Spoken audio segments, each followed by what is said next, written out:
Chapter 1544. The information before him overlapped with his own memories. Yi Zichen's eyes filled with disbelief. From what he knew of her, it was hard to imagine it was her. "You figured it out too?" said Xianji, noticing Yi Zichen's expression. "I've only met one woman from the God realm who's skilled in the Tao of space," said Yi Zichen. "Me too." Xianji smiled and nodded. "It really is her." Suddenly Yi Zichen's expression froze. From Xianji's tone, he could tell they were talking about the same person. But if it was really her, why would she team up with people like them? More importantly, she'd won great Emperor Chaofeng's trust. "I don't understand either," said Xianji. "Why would she suddenly join us? We're supposed to be traitors. But since Chao Feng thinks she's trustworthy, we shouldn't treat her with hostility." Xianji condensed her voice into a thin thread and sent it into Yi Zichen's ears. Yi Zichen nodded. No matter what that person's goal was, they'd just deal with it as it came. They'd just have to take things one step at a time.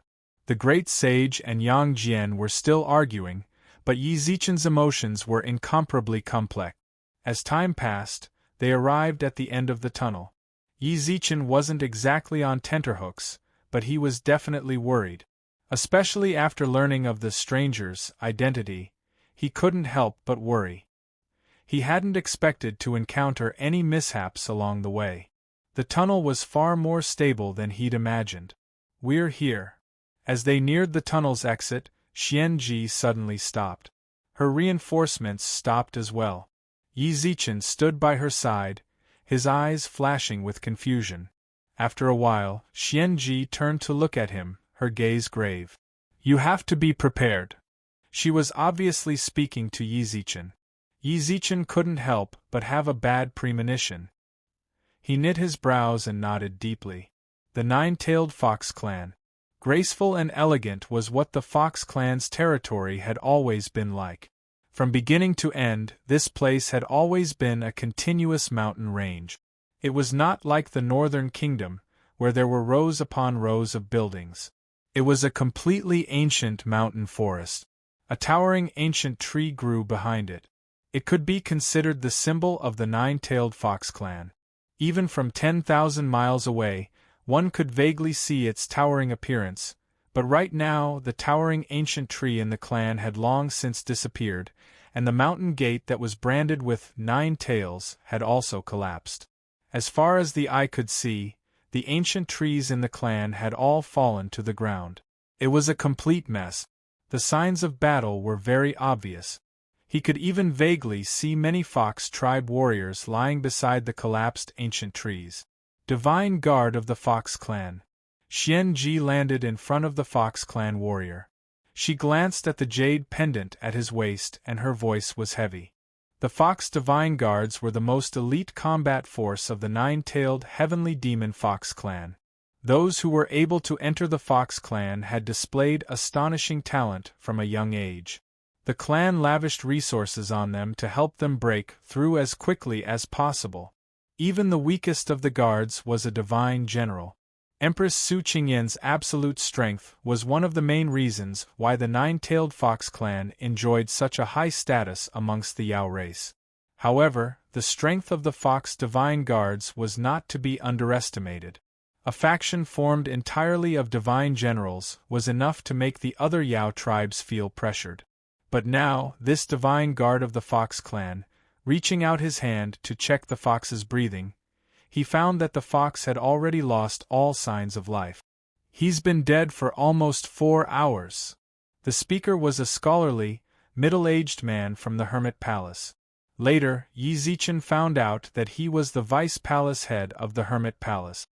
He nimbly ran his hands over the divine guard's body a few times, then said what he'd just said. As the vice palace head of the Hermit Palace, his medical skills were naturally extraordinary. Since he could say such a thing, he naturally had his reasons. 4 hours. That meant that the demons and Yao had spent at least 4 hours breaking through the Fox clan's great protective formation. 4 hours seemed like a short period of time, but it was long enough. Suddenly, Yi Zichen felt a stabbing pain in his chest. That ominous premonition grew stronger and stronger. Just seeing the corpse of a divine guard didn't mean much.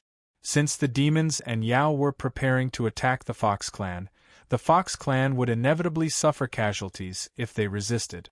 What he cared about now was, the Fox clan was too quiet. From the moment they'd entered the sect until now, they hadn't heard the slightest sound of battle. This sort of silence was stifling, almost suffocating. After all, this was a battle of invasion and defense.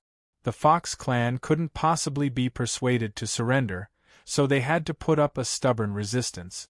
If the demons and Yao wanted to attack the Fox clan, they had to do it by force. The sounds of battle could be heard even from thousands of miles away, but now, the entire Fox clan was so quiet that even breathing could be heard clearly. Did this look like an invasion?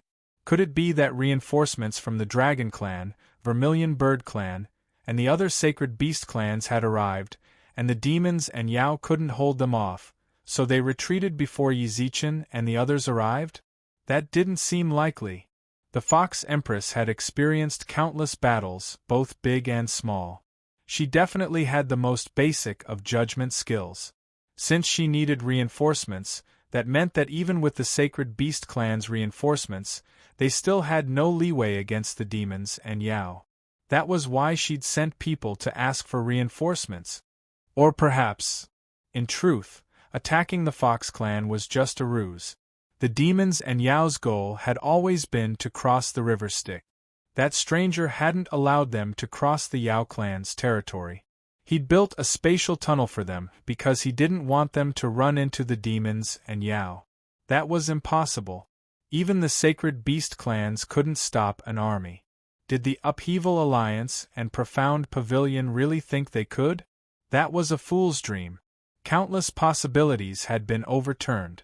There was only one possibility. Let's enter the mountain. Yizichen gnashed his teeth and led the way. The deeper they went, the heavier their hearts became. The path was littered with the corpses of foxes. It wasn't just them, there were reinforcements from the other clans as well. Of course, there were also the corpses of demons and Yao, but very few. Even more infuriating was that among the corpses, there were quite a few little foxes who hadn't even taken human form yet. Their eyes were filled with terror as they lay in pools of blood, unable to rest in peace. Some had even died in their mother's arms. Ancient trees crumbled and mountains collapsed.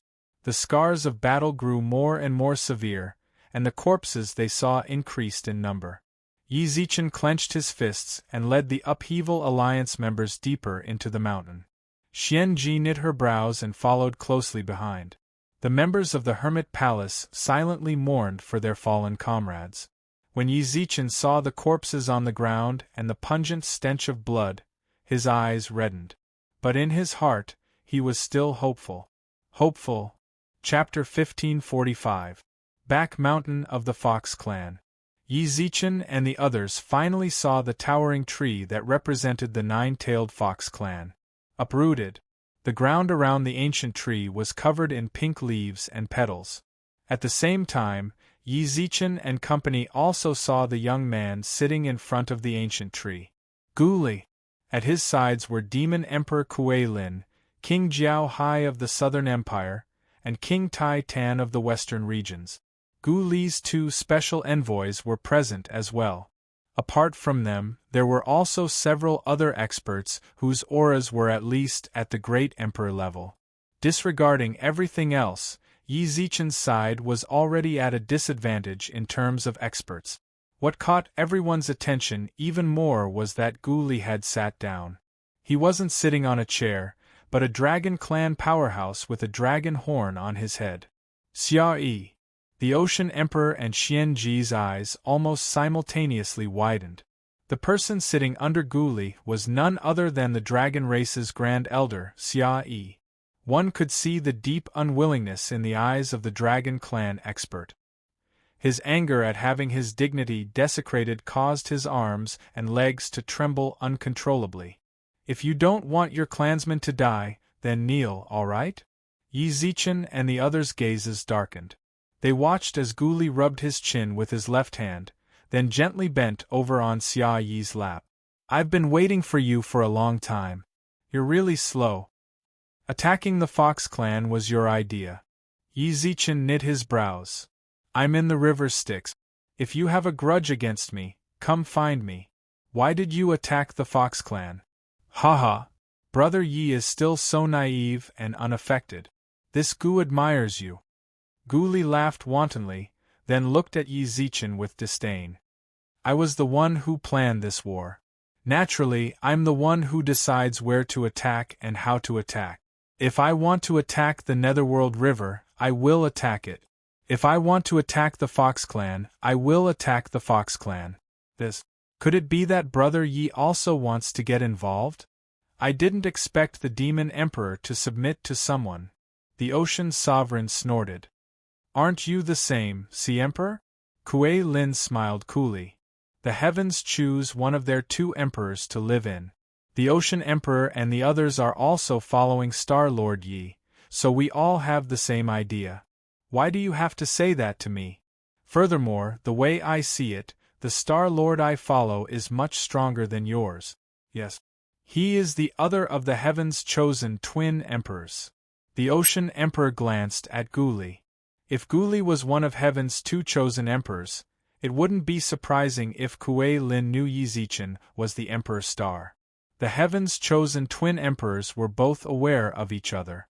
Actually, I feel sorry for the God Emperor. He's clearly the Emperor of the God clan, but he's the only one who's been kept in the dark, said the Demon Emperor with a smile, then turned to look at Suiyun. The new Netherworld Emperor? Snorted Suiyun. Tisk, tsk. They really are carved from the same mold. The Demon Emperor shook his head. Jiao Hai Tai Tan, the demonic emperor must be heartbroken to have subordinates like you. At this time, Xian Ji also looked at the two rulers of the Yao race. The East Royal Emperor did not give you the power of the Yao race to ally with the demons. A Yao that has served the God race for 10,000 years, what qualifications does he have to judge us brothers? Jiao Hai snorted angrily. Alright. As the great emperors bickered with each other, Gu Li raised his hand to restrain them. He rubbed his head, licked his lips, and stood up from Xia Yi's lap, then stretched lazily. What's there to argue about? You're all people of status, so don't be like those ruffians in the streets, spouting nonsense that doesn't matter, alright? It's really damaging to your statuses. Look at Brother Yi. Although he's naive and unaffected, he knows how to keep his mouth shut. Learn from him. Yes, Your Excellency. King Tai Tan of the Western regions and King Jiao Hai of the Southern Empire cupped their hands respectfully. Although the Demon Emperor was Gu Li's subordinate, he was still the ruler of a realm. With so many subordinates watching, he had to consider his own face, so he didn't bow. Who the hell are you calling naive and unaffected? Believe it or not, I, your grandpa Yang, will. Yang Jian. Just as Yang Jian was about to stick up for Yi Zichen frowned and shouted, then shook his head. What exactly is your goal? Yi Zichen stared intently at Gu Li and frowned. Just now, you said it yourself. You've been waiting for me for a long time. It's obvious you're here for me. You know I'm in the river Styx, so you could have just gone there to find me. You attacked the Fox clan. Why? Did you come to break my arm? I don't dare go, said Gu Li with a bitter smile. Brother Yi, you're lucky. Even if I have a million tricks up my sleeve, I can't beat your millions of benefactors. Who knows if another expert will come to your rescue if I go to the river Styx. I'm a bit afraid that the person behind you won't dare fight you. Luck is a part of strength, said Yi Zichen. Of course, I never said it wasn't. Gu Li shrugged and laughed. I'm not mocking you at all. In fact, I'm rather envious of you. If I were as lucky as you, I might have transcended long ago and unified the three realms. But you didn't, said Yi Zichen. Gu Li's words were naturally meant to mock Yi Zichen. He wanted to show that Yi Zichen was inferior to him. Whether it was in terms of scheming or anything else, Yi Zichen was far inferior. It was just that Gu Li's luck was good, someone would always come to his rescue. But Gu Li had never considered why. Yi Zichen had it, but he hadn't. A just cause enjoys abundant support, while an unjust cause finds little. He'd never considered it. Yi Zichen naturally wouldn't be provoked into anger. He wasn't a child. He'd long since passed the age where he'd have to curse back at him. If he just calmly replied, it would be the best counterattack.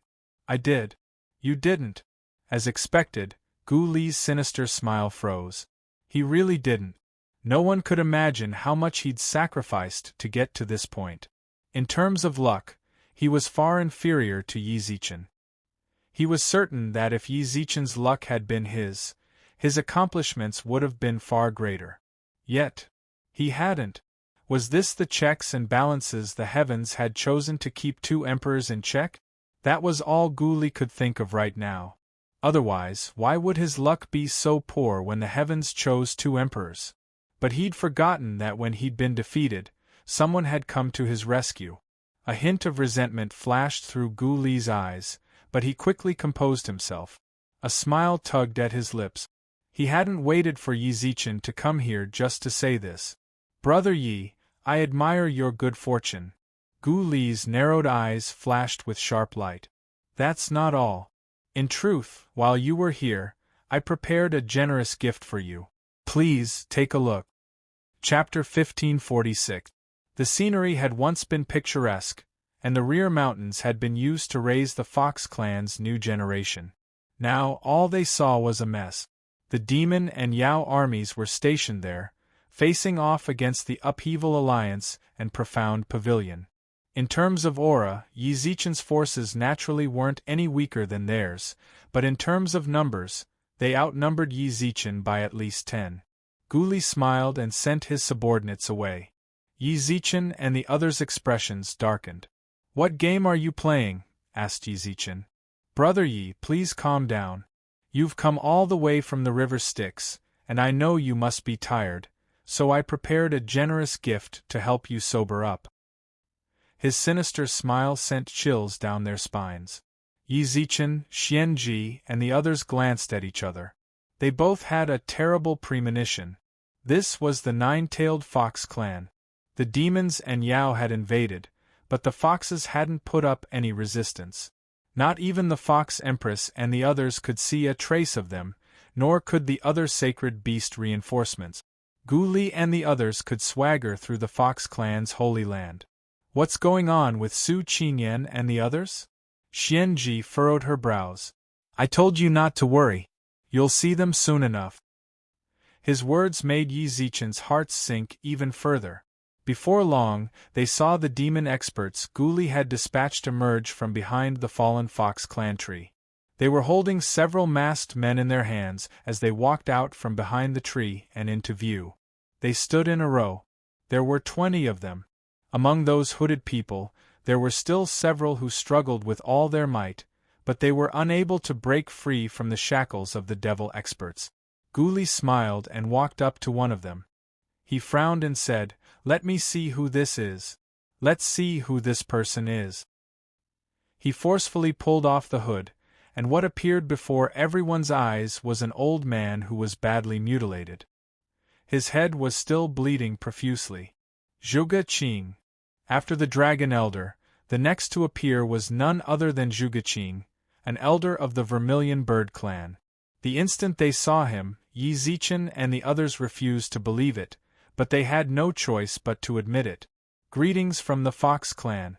Xian Ji, who had always been close to Su Qinyan and Su Wan, instantly felt her eyes redden. Su Qinyan and Su Wan, what did you do to them? They. Gu Li tilted his head. Wait a moment, I'll look for them for you. The masks were taken off one by one, and everyone's hearts grew colder and colder.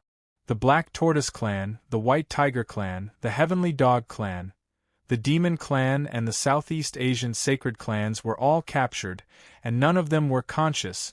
Almost all of them were in a state of near death. Demon Emperor. Yi Zichen and the others looked at Kuei Lin.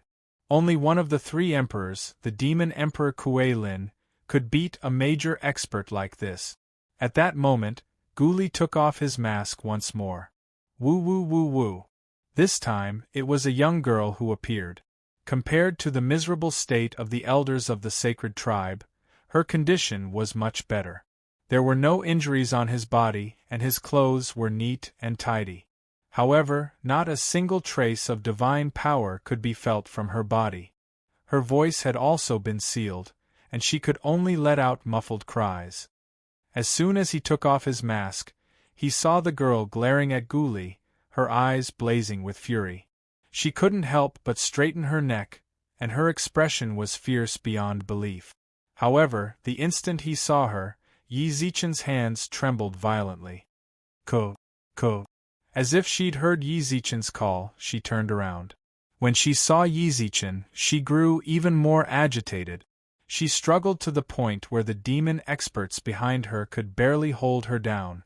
Her voice had been sealed, and she couldn't speak. All she could do was glare at Yi Zichen and shake her head repeatedly. Yi Zichen clenched his fists, and his aura grew increasingly violent. Guli, you're already angry? Sensing the aura behind him, Guli smiled coldly. Brother Yi, you can calm your emotions. If you're so angry now, I'm afraid you'll be so angry that your blood will boil. As soon as he said that, Guli took off his mask. Su Yan. The first person to appear was a peaceful girl. She didn't make a fuss, and her expression didn't change much. However, when she heard Yi Zichen's roar, she suddenly turned around, her eyes brimming with disbelief. Before long, he saw that she and Xia Kiki were looking at each other and shaking their heads repeatedly. Ha, I caught you pretty accurately this time. Another one. He took off his mask. Big Sister Lu or sister-in-law. Yi Zichen and the great sage roared in unison. The great sage's fiery eyes, in particular, seemed to burn with tangible flames. You're seeking death. The great sage had always been short-tempered. When he saw that Su Lu had been captured, he swung his staff without hesitation. The instant he attacked, the left and right envoys, as well as the western region's king, attacked simultaneously. Bang! The great sage who had struck out with his cudgel was knocked back more than 100 meters. At the same time, the experts of the demon race stepped forward. You want to be violent? Don't you know whose territory you're in? The instant the demons attacked, the Emperor-level experts on Yi Zichen's side were startled. However, whether it was in terms of manpower or peak Emperor-level combat power, they were far inferior to the demons and Yao. This was especially true for the higher-leveled Xianji, the Great Sage, and Emperor Suiyun. They sensed at least 3 Emperor-level auras locking them in place, while the others were being watched. Great Sage, please calm down. Monkey, don't be rash. Yi Zichen and Yang Jian transmitted to the Great Sage practically at the same time. Everyone was furious, especially Yi Zichen. Guli had captured Su Yan and Xia Kiki, so he was more anxious than anyone else. However, the current situation wasn't something they could win by fighting them head-on. They had to keep watching. It was entirely possible that Guli had brought them here to provoke Yi Zichen and the others, but he definitely had other plans in mind. The Great Sage's eyes flashed. This was his bro's favorite woman. He liked her so much that he wouldn't even frown if he died for her. His bro was already dead, but if he were still alive and saw Su Lu's current state, he definitely wouldn't hesitate to fight them to the death. The Great Sage clenched his fists, gnashed his teeth, and gradually calmed down. When he saw that Yi Zichen and the others had no intention of attacking, Guli chuckled, then gestured to his subordinates. Chapter 1547. It was like an execution ground from ancient times. The demon experts standing in the back were the executioners, while the hooded figures in front were the condemned prisoners. When they took off their masks, Yi Zichen's fury reached the brink of eruption. Zhuge Kongming, Little White. All of his close friends from the Yao and sacred races were there. That wasn't all. Lu, Li Jiai, Su Zhu. Even Yin Shang was there. He wasn't a Yao, and Yi Zichen hadn't seen them in a long time. At the very back of the group were Su Qinyan and Su Wan, the head of the Fox clan. Their auras were extremely weak, and blood gushed from their abdomens and chests. Even so, Empress Su Qinyan was still conscious. She glared at the Yao and demon experts standing by Gu Li's side, her eyes brimming with anger. Qinyan, Wan Xian Ji's aura surged, and her hair danced wildly in the air. The envoys instantly took up positions on either side of Gu Li. Demon Emperor Kuei Lin, the kings of the western regions, the southern kingdom, and a few other emperor-level experts instantly sealed off their auras. At the same time, the Yao and demon armies locked onto the experts of the Upheaval Alliance and Profound Pavilion. Brother Yi, what do you think? This gift is generous enough, isn't it? Gu Li smiled. It took me a lot of energy to find all of them. In truth, I know they're not all here. Chang'e, Xiaoyumei, Zuemo, and that girl called Ling. I really couldn't bring them here, so I had no choice but to bring them here. But I'm sure it's generous enough. Brother Yi, I'm afraid it's been a long time since you've seen Lu Lu and Li Jiai. Gu Li, if you have a problem, come at me. Don't drag them in, roared Yi Zichen. To them, this was absolutely an undeserved calamity. Little White, Zhuge Kongming, and the others had most likely followed their clans here to reinforce them, only to be captured after their defeat. But Lu Lu, Li Jiai, and Yin Shang, especially Li Jiai, she hadn't even reached the diviner level yet. If it weren't for Yi Zichen, she wouldn't have been dragged into this mess. In response to Yi Zichen's furious roar, Gu Li reached out and gently dug his ear. What does Brother Yi mean? Could it be that Brother Yi is not satisfied? I deliberately brought these people here to reunite with you. It's fine if you don't thank me, but why are you so angry at me? I really don't understand. Could it be that the people I found aren't your close friends and loved ones? Gu Li. Yo, Brother Ye's expression is so dark. How about this, I'll let them talk to you for a bit. Gu Li smiled, then looked around at them. You! The person he was pointing at was Xia Kiki. After unsealing her acupoint, Xia Kiki screamed at the top of her lungs. Big Brother Zichen, don't worry about us. Hurry up and run. They don't dare to touch us. If they do, they can only wait for death. With that, Xia Kiki glared at Gu Li. Stinking brat, if you have the guts, then kill me. How dare you be rude to the Holy Lord? Just as the demons behind her were about to attack, Gu Li stopped them. He had someone seal Xia Kiki's acupoints again, then said, This friend's emotions are a bit unstable. Let's switch to someone else. How about you? Look at how listless you are and how silent you are. I hope you can show us a good show. Such a heartwarming scene. As he spoke, Gu Li unsealed Su Yan's acupoints. As expected, Su Yan wasn't as angry as Xia Kiki. It has nothing to do with you. Don't overthink it. I've had nothing to do with you since a long time ago. From the moment you irresponsibly left me to die. I no longer have anything to do with you. Me being captured this time is the fate of the Fox clan, and also my fate. It has nothing to do with you. Su Yan's tone was very low. Her cold words caused Yi Zichen's heart to turn cold. As expected, she still blamed Yi Zichen for risking his life and using his own soul to seal Denglong. In truth, Yi Zichen could understand. Kiki had already left, and Su Yun had left her as well. At the time, the only person she could rely on was Yi Zichen, but he'd chosen that path of no return. It was only natural for her to blame him. Yi Zichen had never asked for her forgiveness. The reason he'd done what he did was because he'd wanted to die and end all troubles. It was his fault that he hadn't considered Su Yan's feelings. With that, Su Yan lowered her head and stopped talking. She didn't even look Yi Zichen in the eye. Compared to Xia Kiki's rage, Su Yan's emotions were much more stable.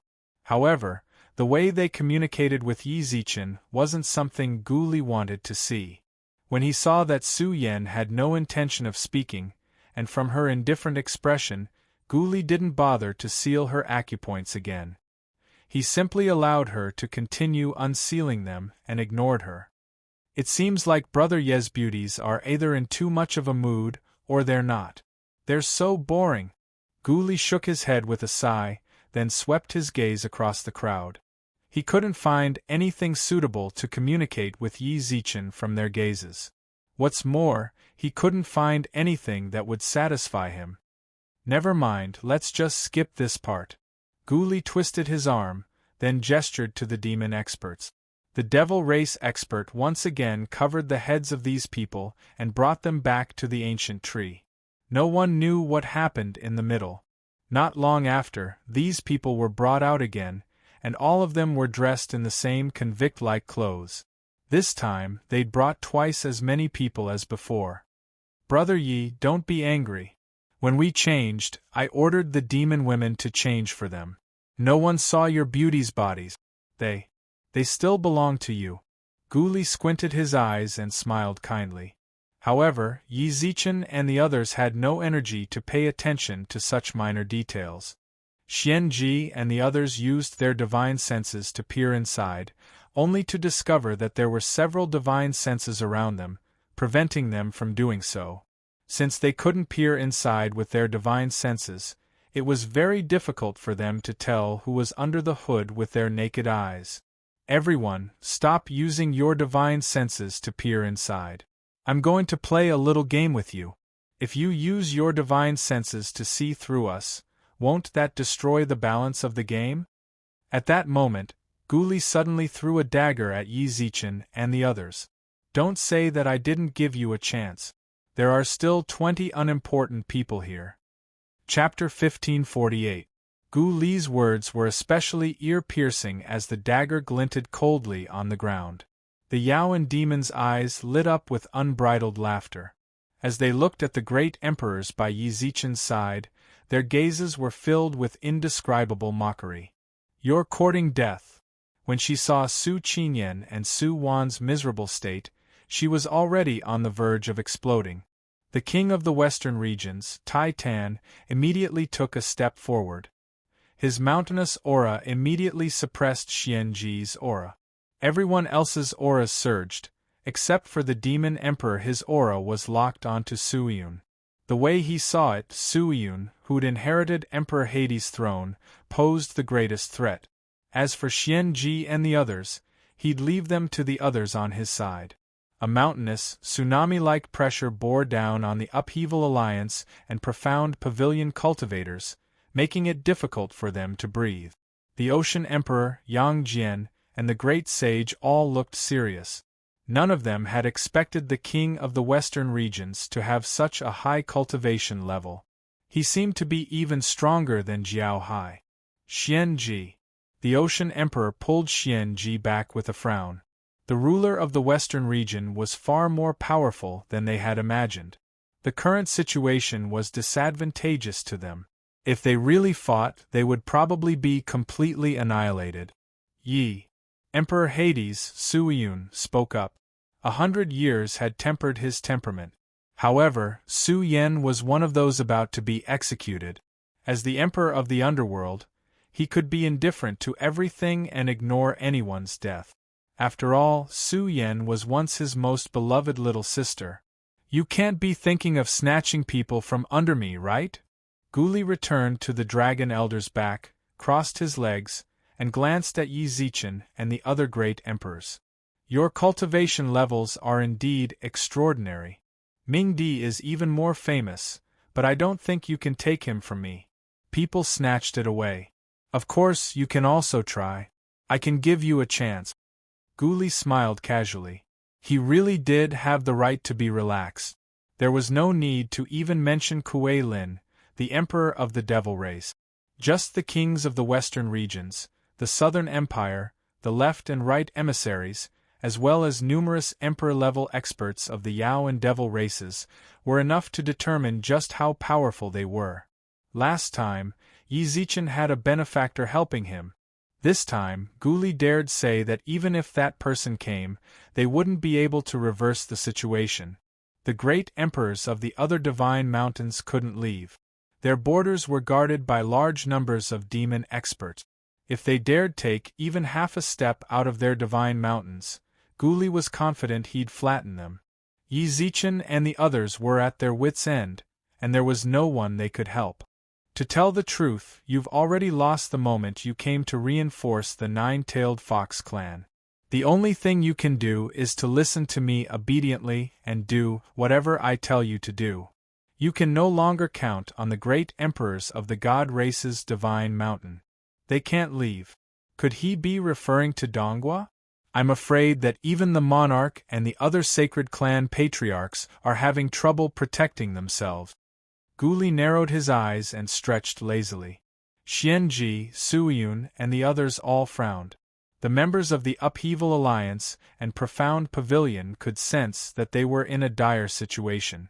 They were extremely nervous. Don't go too far, roared Xianji. Ha! Gu Li suddenly laughed, then shook his head. You just said I went too far. I gave you a chance, but you're still saying I went too far? Fine, I went too far. What can you do about it? Do you want to kill me? There are far too many people who want to kill me. You're not the first, and you definitely won't be the last. If you want to attack me, come and try. You. Even someone as powerful as Xian Ji choked on her anger, but she couldn't do anything about it. Gu Li smiled contentedly, then glanced at the dagger on the ground. I advise you to make your choice as soon as possible. My patience is limited, and I'm also worried about Brother Ye's luck. Perhaps someone I can't afford to offend will show up. 300 seconds. I'll give you 5 minutes to make your first choice. Otherwise, I'll make it for you. As soon as he finished speaking, Gu Li suddenly turned to Yi Zichen and smiled. That's right, Brother Yi is the Emperor's star, the leader of your alliance. Why don't I let you make your first choice? You have many beauties and brothers here. Killing one of them will increase your chances of saving the person you want to save. As he spoke, an hourglass appeared in the air. Time passed little by little.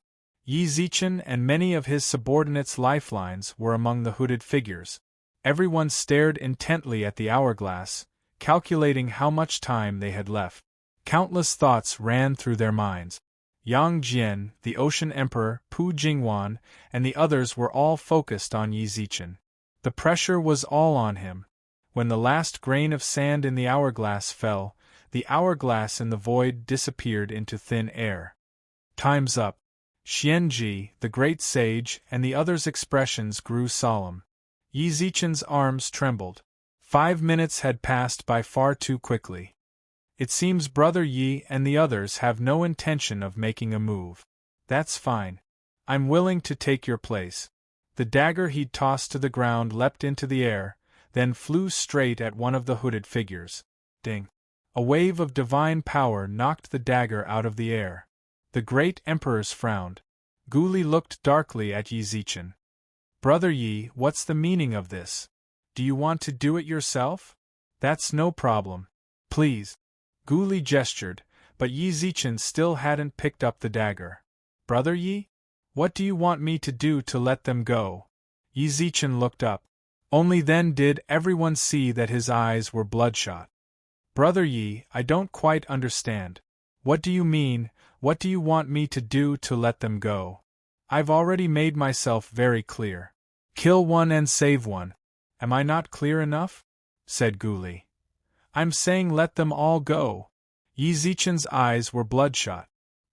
He stared intently at Gu Li, then nodded fiercely. All right, I admit it. You win. As he spoke, Yi Zichen pursed his lips and frowned. His eyes were filled with reluctance, but he had no choice but to yield. Kill one and save one? I admit I can't afford to gamble.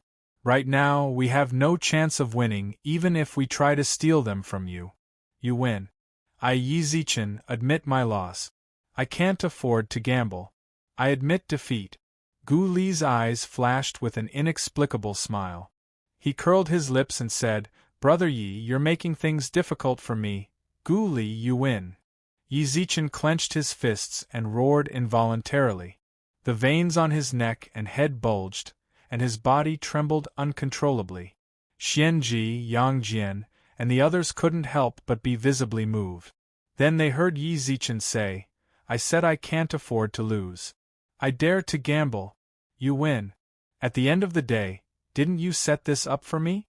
You captured Su Yan, Kiki, and Li Jiai. Didn't you do it all to threaten me? You win this round. What do you want me to do? Tell me. Chapter 1549. Little bastard, who do you want to kneel? Yang Jian raised his lance and glared at him.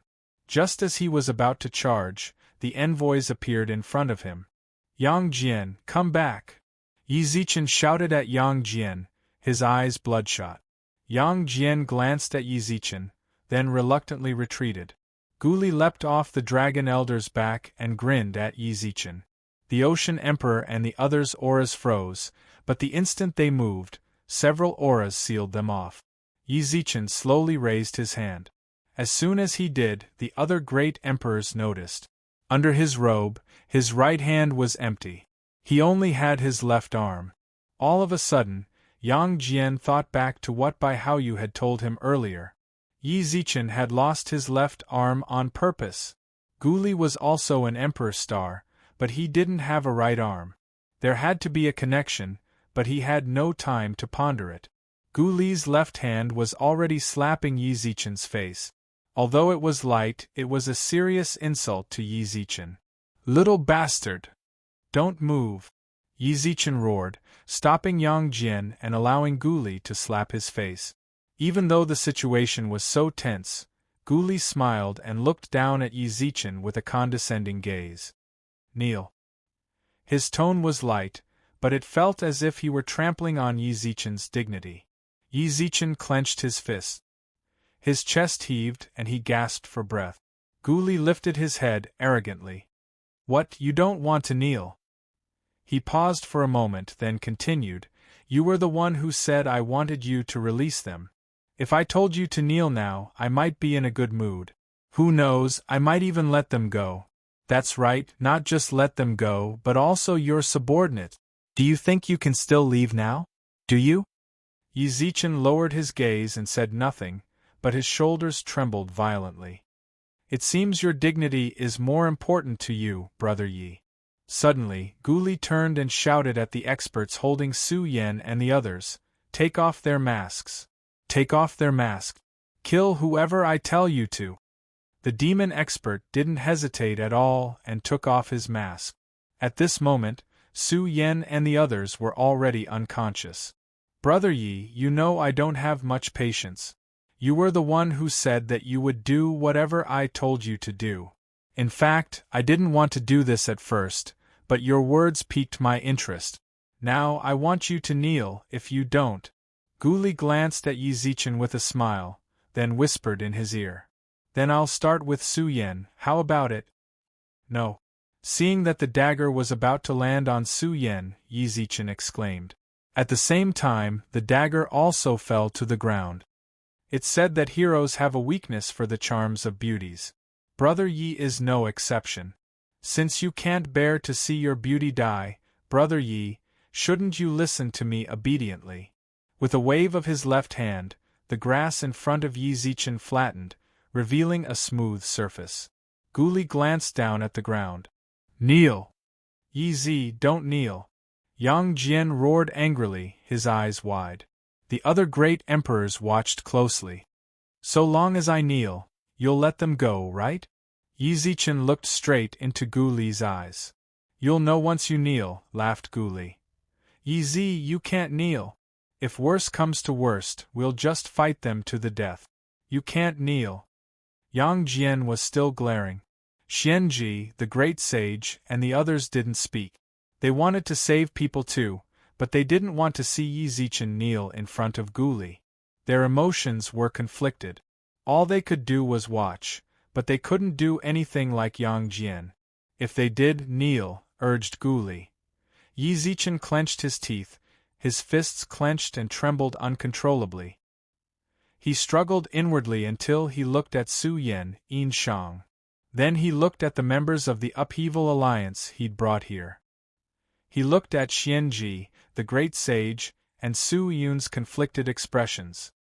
He'd given up on his so-called dignity. Fine, I'll kneel. Yi Zichen practically gnashed his teeth as he spoke. Then, He bent his left leg and touched the ground. I want both of your legs to kneel, said Guli, his gaze intent. Fine. Yi Zichen's eyes were bloodshot, but his expression was one of rage. Yang Jian, the Ocean Emperor, Pu Jingwan, Xian Ji, and the great sage all looked away. At that moment, Yi Zichen's right knee touched the ground. He knelt. The Upheaval Alliance members' eyes went bloodshot. Lord Eight and the other divine generals froze. He'd given up all of his dignity by kneeling. Ayaya, Brother Yi, how could I possibly accept your kneeling? How laughable! The mighty Lord of the Emperor's Star is actually kneeling to someone. Yi Zichen, I never would have guessed this day would come. When he saw this, Guli laughed heartily. The Yaoan demons laughed along with him. Their laughter was ear-piercing to Yi Zichen's ears, but he could only suppress his feelings of humiliation and grit his teeth. I'm kneeling. Can you let them go now? Do you look like you're going to eat me? Smile and talk to me, snorted Guli. Yi Zichen forced himself to smile, then looked up at Guli, who was looking down at him. Can you let them go now? Let them go? Guli, still laughing, froze. Didn't you say that if I knelt you'd let them go? Said Yi Zichen. Did I say that? Guli scratched his head. Guli, don't go back on your word. You told me to kneel, so I kneel. Let them go and stop bothering them. If you want to make me happy, come at me. Yi Zichen's expression was dark. Guli frowned and curled his lips. Brother Yi, you're mistaken, aren't you? What I said was, if you kneel, I'd be happy. Who knows, I might even let them go. But I'm sorry. Although kneeling is hard on you, I'm not happy in the slightest. You too, remember their faces, for this is your last time. This is your last chance to meet them. The dagger on the ground suddenly split into dozens of smaller ones, all of which shot towards Su Yan and the others. Guli, you're not allowed to kill them. At that moment, a coquettish voice appeared in the sky. Guli, who'd been so decisive in his slaughter, stiffened. The daggers in the air all fell to the ground. He remained in that position for a long time. Finally, the savagery on his face vanished, as if a spring breeze had washed over him. Then, he turned and stared blankly into the sky. His eyes trembled in a way that was rarely seen on normal days. His lips trembled uncontrollably, and tears welled up in the corners of his eyes. Chapter 1550. In a battle between experts, victory or defeat could be determined by a hair's breadth. Yi Zichen heard that clear shout as well. He didn't know who it was that had stopped Guli, but as soon as Guli froze, he realized this was a once-in-a-lifetime opportunity. The Xianyuan sword instantly appeared in his hand, and golden light surged towards Guli like a golden wave. Danger! Guli had experienced countless battles, both big and small. As soon as the Xianyuan sword's light swept past him, he sensed danger, which made his scalp go numb. He pushed forward with his left hand. Just as the sword light was about to swallow him up, a pitch-black blade appeared in his hand. Boom! A deafening explosion reverberated through the Fox clan's back mountains. Kuei Lin, the Demon Emperor, the left and right emissaries, the Western Region's king, the Southern Kingdom king, and all the other experts were visibly alarmed. To Yi Zichen and his people, this was a signal to attack. Kill! Hubatzi suddenly leapt into the sky and roared. The Upheaval Alliance and Profound Pavilion's members didn't hesitate at all. They charged towards the Demon and Yao armies. Yang Jian and the other Emperor-level experts were locked in combat with the Southern Kingdom's king and his men. Don't move! Just as the Demon Emperor was about to investigate Gu Li's situation, a strand of cold energy locked onto him. He instinctively stopped in his tracks. He looked back and saw Su Yun standing behind him, a cold smile on his face. His entire body was enveloped in a purplish-black demonic aura. The Demon Emperor's body was shrouded in the same mist as Su Yun's. The new Emperor of Hades. You're the disciple who disappointed Master for 10,000 years, aren't you? Su Yun's eyes flashed with cold light. You made Master so sad, but he can't bear to take care of you. In that case, I'll do it for him." "You?" sneered Kuei Lin. "You'll know once you try."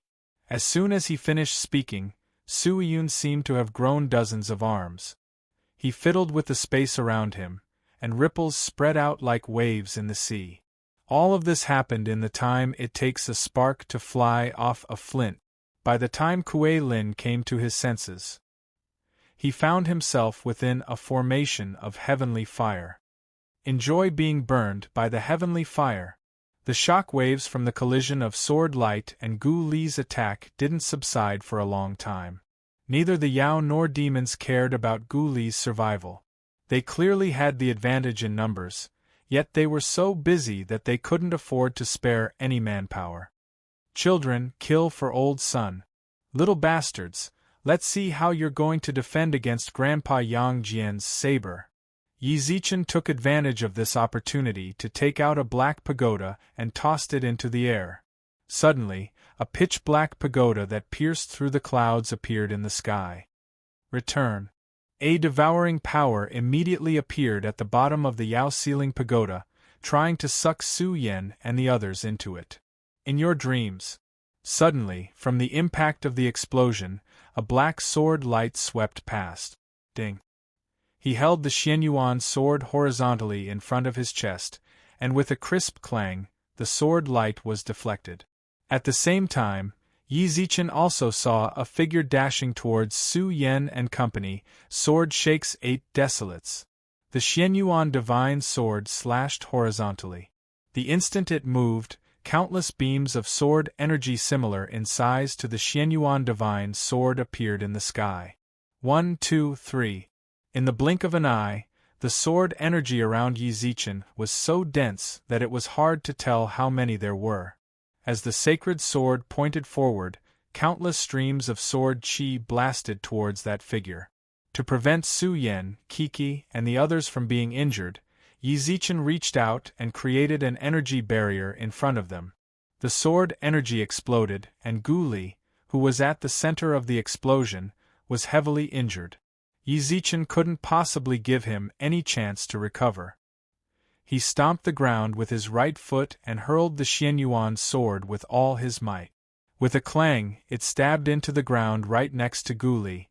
Yi Zichen followed closely behind, pulled the Xianyuan sword up, and held it against Gu Li's neck. "If you don't want him to die, then stop." In truth, Gu Li's cultivation wasn't all that high. He could act so unruly because of his subordinate. Without the protection of the left and right envoys, capturing him wouldn't be difficult at all. Gu Li's black robes had long since been ripped to shreds by Yi Zichen's divine power arm, and Yi Zichen's hand grabbed him by the neck. Several bone-deep wounds were left on his back, and his injuries were very frightening. When the great emperors of the Yao and Demon realms heard this, they froze. None of them would have guessed that Gu Li and Yi Zichen's clash would end so quickly. When they saw that Gu Li had been captured, the Yao and Demon experts didn't dare act rashly. They resentfully retreated elsewhere. Yi Yang Jian and the great sage landed as well. When he saw Gu Li's captive, the great sage raised his staff and was about to smash him in the head. "Monkey, don't." Yang Jian hurriedly pulled him back. "If you hit him with that staff, you'll smash his head in. Leaving someone like him alive will only bring disaster." "I might as well beat him to death," snorted the great sage. Gu Li's face was pale, but he sneered disdainfully. When the great sage saw this, he was even more enraged. Gu Li, however, didn't seem to mind at all. Although his breathing was weak, his expression was as disdainful and mocking as ever. "If you have the guts, beat me to death. Beat me to death. None of you are leaving." Gu Li. Suddenly, a low, trembling moan appeared in the void. "Don't go over there. It's too dangerous." 2 women stood in the air above the Fox clan. One was Xiaoyumei and the other was the girl Yi Zichen had met in the outside, Enlu. The main reason they'd appeared here was because Enlu wanted to come over. Coincidentally, Xiaoyumei was worried about the situation here as well. The two of them hit it off right away. After explaining the Upheaval Alliance's situation, They hurried over. At this moment, Enlil couldn't help but struggle to get to the front lines of the battlefield. Xiao Yumei held onto her tightly from behind, not letting her move. Enlil struggled to no avail. All she could do was stare blankly at the spot where Gu Li had been swallowed. Sparkling and translucent tears dripped down her cheeks. At that moment there was another explosion in the sky. Xiao Yumei narrowed her eyes and sent out her divine sense. She sensed that at least 10 million people had gathered around the Fox clan's territory. Based on their auras, she could tell that they were all Yao experts. Even more terrifying, there were a few auras that made her feel immense pressure. Zichen, there are experts. Chapter 1551. The surrounding great emperors sensed the spatial tremors as well. The Upheaval Alliance and Profound Pavilion members immediately went on high alert. Yang Jian, the great sage, and the others looked on solemnly as they quietly awaited their arrival. However, regardless of whether it was the demon race or the devil race, they could no longer cause any trouble.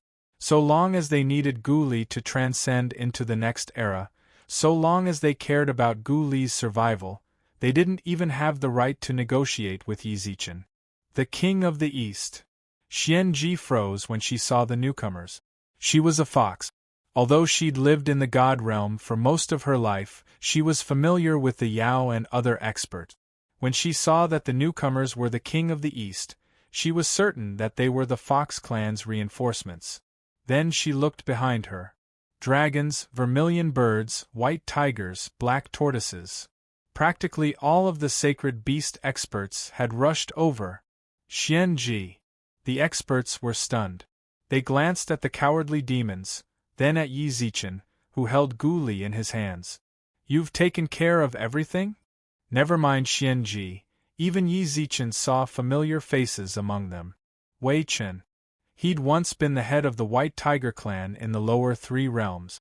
Who would have guessed he'd come to the upper 3 realms as well? Of course, after a brief moment of shock, they saw their dead clansmen and their heavily injured elders. This was especially true of Su Qingyan and Su Wan. Their injuries were so severe they were on the verge of death. Alliance head Yi. Has the situation stabilized? If that's the case, I'll be going to the demon race to heal my comrade. The vice palace head appeared before Yi Zichen. When he heard this, Yi Zichen frowned and looked around. Based on Kuei Lin and the others' gazes, it was clear that they cared about Gu Li, especially now that the sacred beast reinforcements had arrived. The tables had turned, and they wouldn't dare do anything. Having made up his mind, Yi Zichen nodded, and the vice palace head immediately led a group of Grandmaster-level doctors to treat their injuries. The first to arrive was the Fox Empress, Su Qingyan. Out of everyone present, her injuries were the most severe. Gu Li, I've turned the tables. Yi Zichen sealed Gu Li's divine pill, then smashed it into the ground. Xian Ji and the others watched the Yaoan demons warily. Even though Gu Li had broken free of Yi Zichen's restraints, they had no way of bringing him back to their side. I lost. Gu Li, who'd been pushed to the ground, sat down and sneered. I haven't lost. Even if I'm captured by you right now, you wouldn't dare to kill me. I am the only way to keep them in check. If you kill me, then the demon race will attack the god race's divine mountain. As for you people, even if there are reinforcements from the saints, not many of you will be able to escape. So, you still say that I lost? Yi Zichen smiled. Earlier, you said I was full of myself. It seems like you're the same. Gu Li raised his eyebrows. Please elaborate. You said that you are the only way to keep them in check because of your identity as the Emperor's Star. But you forgot, I'm also the Emperor's Star, laughed Yi Zichen. If I kill you, they can absolutely support me, can't they? How is that possible? You and the demons are mortal enemies. If they support you, are you sure they won't hold a grudge against you? I can, said Yi Zichen confidently. Gu Li was momentarily stunned by his confident tone, but he quickly smiled and shook his head. You can, but they won't. If you don't believe me, you can try and see if they'll wholeheartedly support you after you kill me. Never mind everything else, just the great emperors under your command are already at a point where they can no longer coexist with the great emperors here. In the future, your alliance will be filled with internal strife. If things go on like this, it'll eventually split. Even so, I don't want to keep you around. Yi Zichen was just about to slam his palm down when a beautiful figure suddenly appeared in front of Gu Li. Gu Li had already closed his eyes, but when he opened them, he caught a whiff of her fragrance. When he opened his eyes, he saw a young woman in a jade-green dress. He didn't even need to see her face to know. Enlu. It was hard to imagine that the cruel, merciless Gu Li, who killed without batting an eyelid, would call out someone's name in such a gentle tone. Yi Zichen was just about to slam his palm down when he stopped. That's right, this was Enlu. Big brother Zichen, Enlu is begging you. Please let Gu Li go, okay? He's a good person, he's not bad. I'm begging you, please let Gu Li go. Enlu is begging you. To his surprise, Enlu knelt in front of Yi Zichen. Her clear, serene eyes were filled with tears, and her innocent face was filled with worry. She repeatedly kowtowed to Yi Zichen. Enlu, I'm begging you. Let Gu Li go. Enlu, I'm begging you. Let Gu Li go. Yi Zichen was completely stunned. It wasn't just him. Even the great emperors, who'd never met Enlu before, couldn't hide their astonishment. It was hard to imagine that a girl with such clear eyes would know someone like Gu Li, whose hands were soaked in blood. She would beg for his life and say he was a good person. Big brother Zichen, I'm begging you. Let Gu Li go, okay? Enlu is willing to do anything for you. I'm begging you. Let Gu Li go. Even though Yi Zichen resented Gu Li, he couldn't refuse in the face of such clear, limpid eyes. Gu Li, who was sitting on the ground, suddenly stood up and reached out to grab Enlu. Humph. Yi Zichen instantly knit his brows. Gu Li felt as if a giant hammer had smashed into his chest. He coughed up a mouthful of blood. Gu Li. Enlu hurriedly ran over, ignoring the blood on his body. She repeatedly wiped the blood from the corners of his mouth, her eyes brimming with worry. Enlu, don't beg him. Beg anyone but him. When he looked at Yi Zichen, Gu Li's gaze was as sharp as ever. When he looked at Enlu, it was as if he'd been cleansed. There wasn't even the slightest hint of hostility in his eyes. I'm so glad I can see you. Gu Li, don't be like this. Big brother Zichen is a good person. I'll ask him for mercy on your behalf. He'll definitely let you go. With that, Enlu ran over and knelt to the ground again. However, this time, Yi Zichen didn't make her kneel. Big brother Zichen. Enlu didn't kneel, but her eyes were filled with grievance. Yi Zichen shook his head and sighed. He bent down and brushed the dirt and grass from her knees, then used his divine power to wipe away the blood on her forehead. You're not allowed to touch her, roared Gu Li. Chapter 1552. What a pity. Yi Zichen looked at Enlu, whose eyes were already blurry from crying. All he could think of to describe his feelings was pity. Yi Zichen had only known Enlu for a short time, and the number of times they'd met could be counted on one hand. When they met in the outside, he asked himself honestly, and found that he'd been drawn to her clear eyes. He'd never imagined that in a place like the upper three realms. How could there be someone with such clear eyes? Enlu's eyes were like bright windows, so clear that anyone who looked into them would feel as if they'd been struck by a soul-soothing spell. They couldn't help but feel mellow and mellow. Even the most bloodthirsty people, even the most bloodthirsty. Anyone who looked into her eyes would feel as if their souls had been cleansed. That was why Yi Zichen had saved her, even though he knew she was a demon, and brought her back to the Upheaval Alliance to take good care of her. She'd always been by Xiao Yumei's side. First of all, it wasn't appropriate for a girl her age to follow Yi Zichen around all the time. Second, Yi Zichen didn't want her to get dragged into the struggles of the mundane world. Eyes were the windows to the soul. Yi Zichen wanted her to live a pure and innocent life, untainted by the mundane world. There were far too few people with eyes like hers. He'd once wondered who her true love might be. Naturally, Yi Zichen didn't have any improper thoughts about her. He already had enough women by his side. Any one of them was irreplaceable. He was simply curious as to what kind of person such a pure-hearted girl would fall in love with. Yi Zichen considered countless possibilities, but he'd never guessed it would be Gu Li. He was crafty, treacherous, and bloodthirsty. He'd killed people like scything flax. Even 100 lifetimes or even 1,000 wouldn't be enough to atone for his sins. What had he done to deserve the love of a young girl like Enlu? However, before long, Yi Zichen understood. He'd seen the way Gu Li looked at Enlu. It was a rare look of tenderness. He'd truly fallen in love. Enlu bit her lip and nodded. Then she reached out and grabbed Yi Zichen's sleeves. "I beg you, let Gu Li go. I beg you, Enlu, I beg you." The surrounding great emperors couldn't help but be moved by her pleading. With such clear eyes and her tear-stained face, even a stone-hearted person's heart would soften. Yi Zichen was no different. He didn't dare to look Enlu in the eye. He was afraid that he would really be moved by her words. "Gu Li, you haven't lived a pitiful life. I never would have guessed that a girl like her would plead on your behalf, even though you've been deserted by everyone else." "I don't need you to lecture me." Gu Li remained as cold as ever. "Kill me if you dare." With that, he grabbed Enlu's arm. "Don't beg him. Gu Li, don't force yourself. Big Brother Zichen is a very nice person. Why are you so mean to him? You're very similar to Zichengij. You're both very good people. Why can't you two be good friends?" "Child, don't be fooled by this demon." The Dragon Clan head couldn't help but knit his brows. "He's not as kind as you think. He's a demon who commits all kinds of crimes. His hands are soaked in blood." "He's no demon." Enlu glared back at him.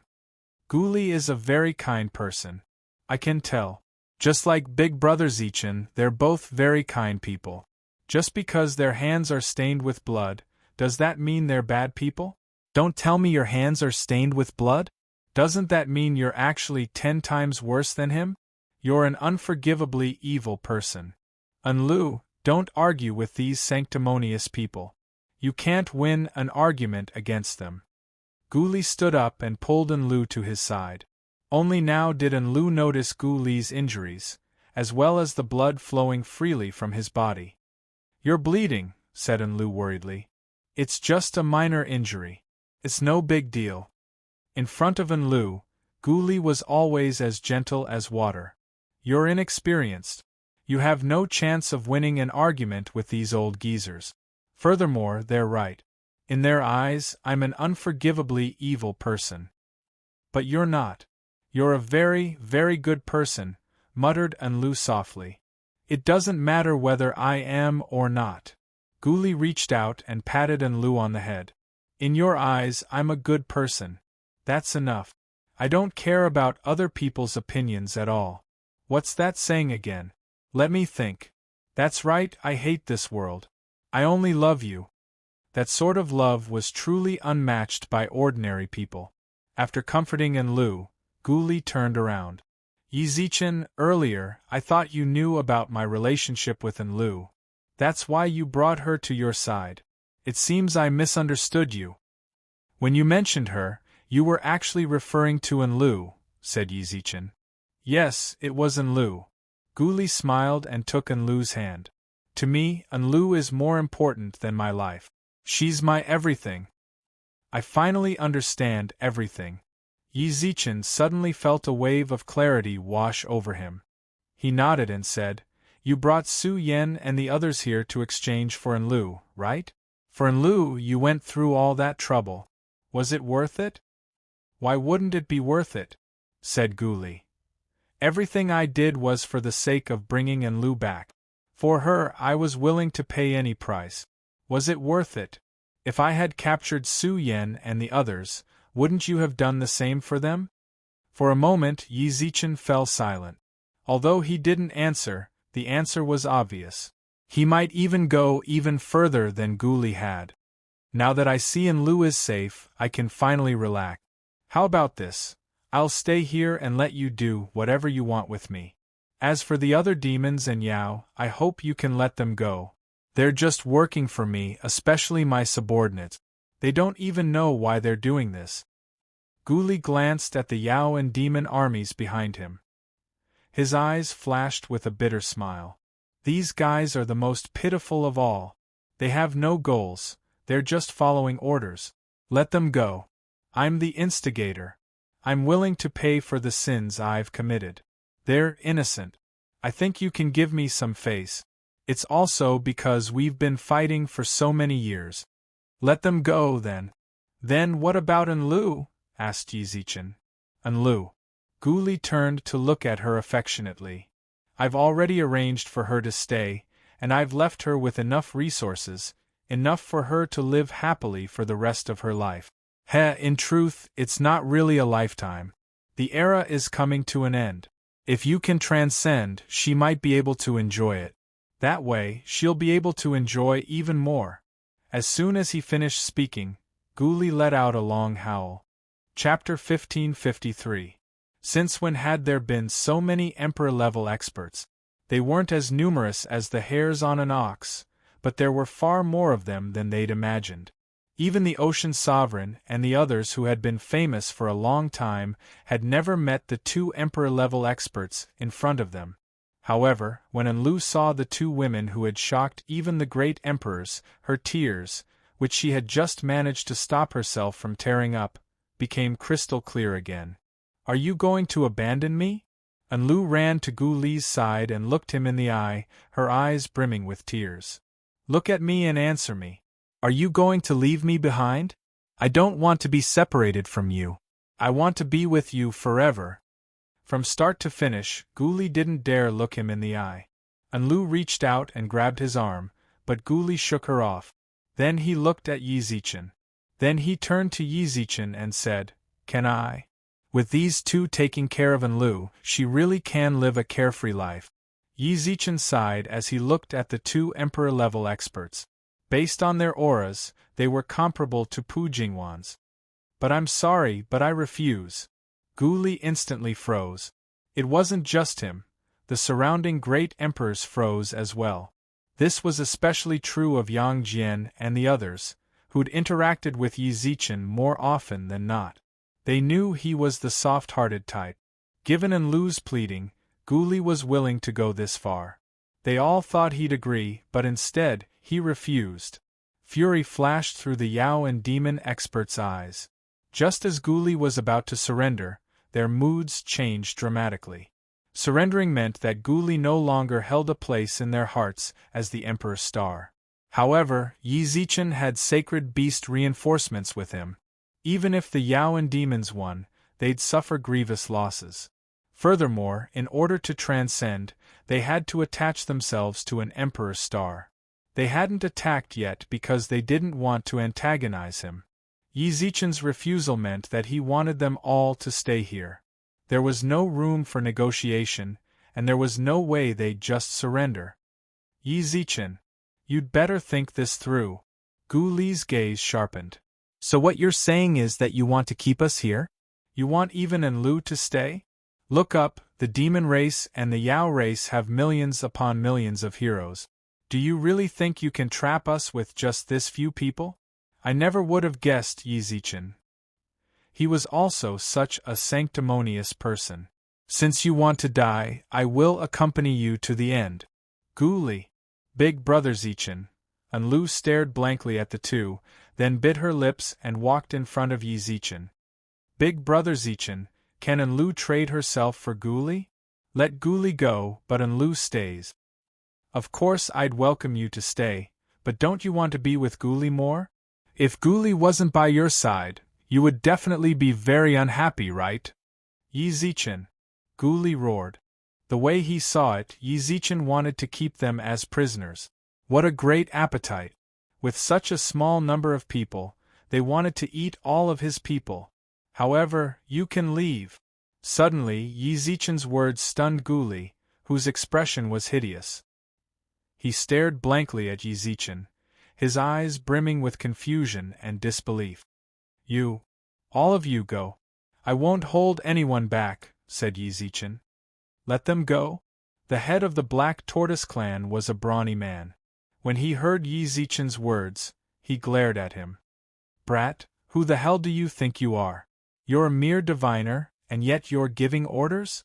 You think you can just let them go? If I let them go just like that, my clansmen would have died for nothing? Keep your mouth clean for this, daddy. A silver blade suddenly pressed against the Black Tortoise clan head's neck. It was none other than Yang Jian.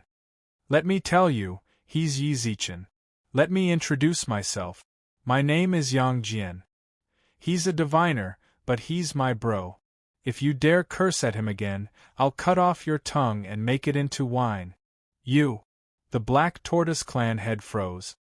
His clansmen immediately drew their weapons, but as soon as they attacked, the Upheaval Alliance experts sealed them off with their auras. Lady Providence, They were clearly allies, but now they were at each other's throats. Hubatsi couldn't make up his mind.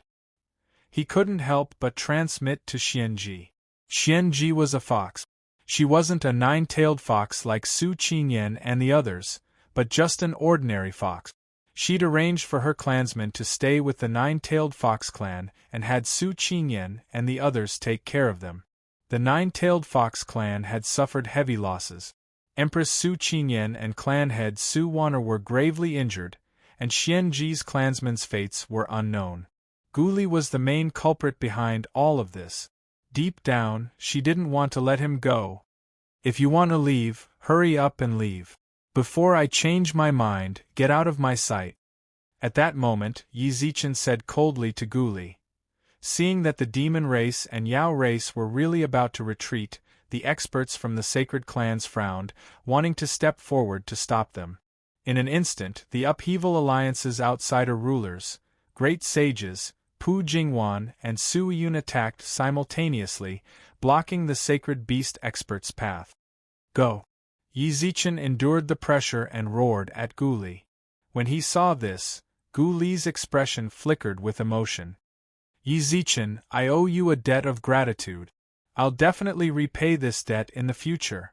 There's no need. I'm letting you go for Enlu's sake. Enlu's with you, so don't dirty her eyes. If I find out, I won't let you off the hook, snorted Yizichin. Don't dirty her eyes. All right. Guli nodded and smiled at Yizichin, a rare sight. It seems I really did misunderstand you.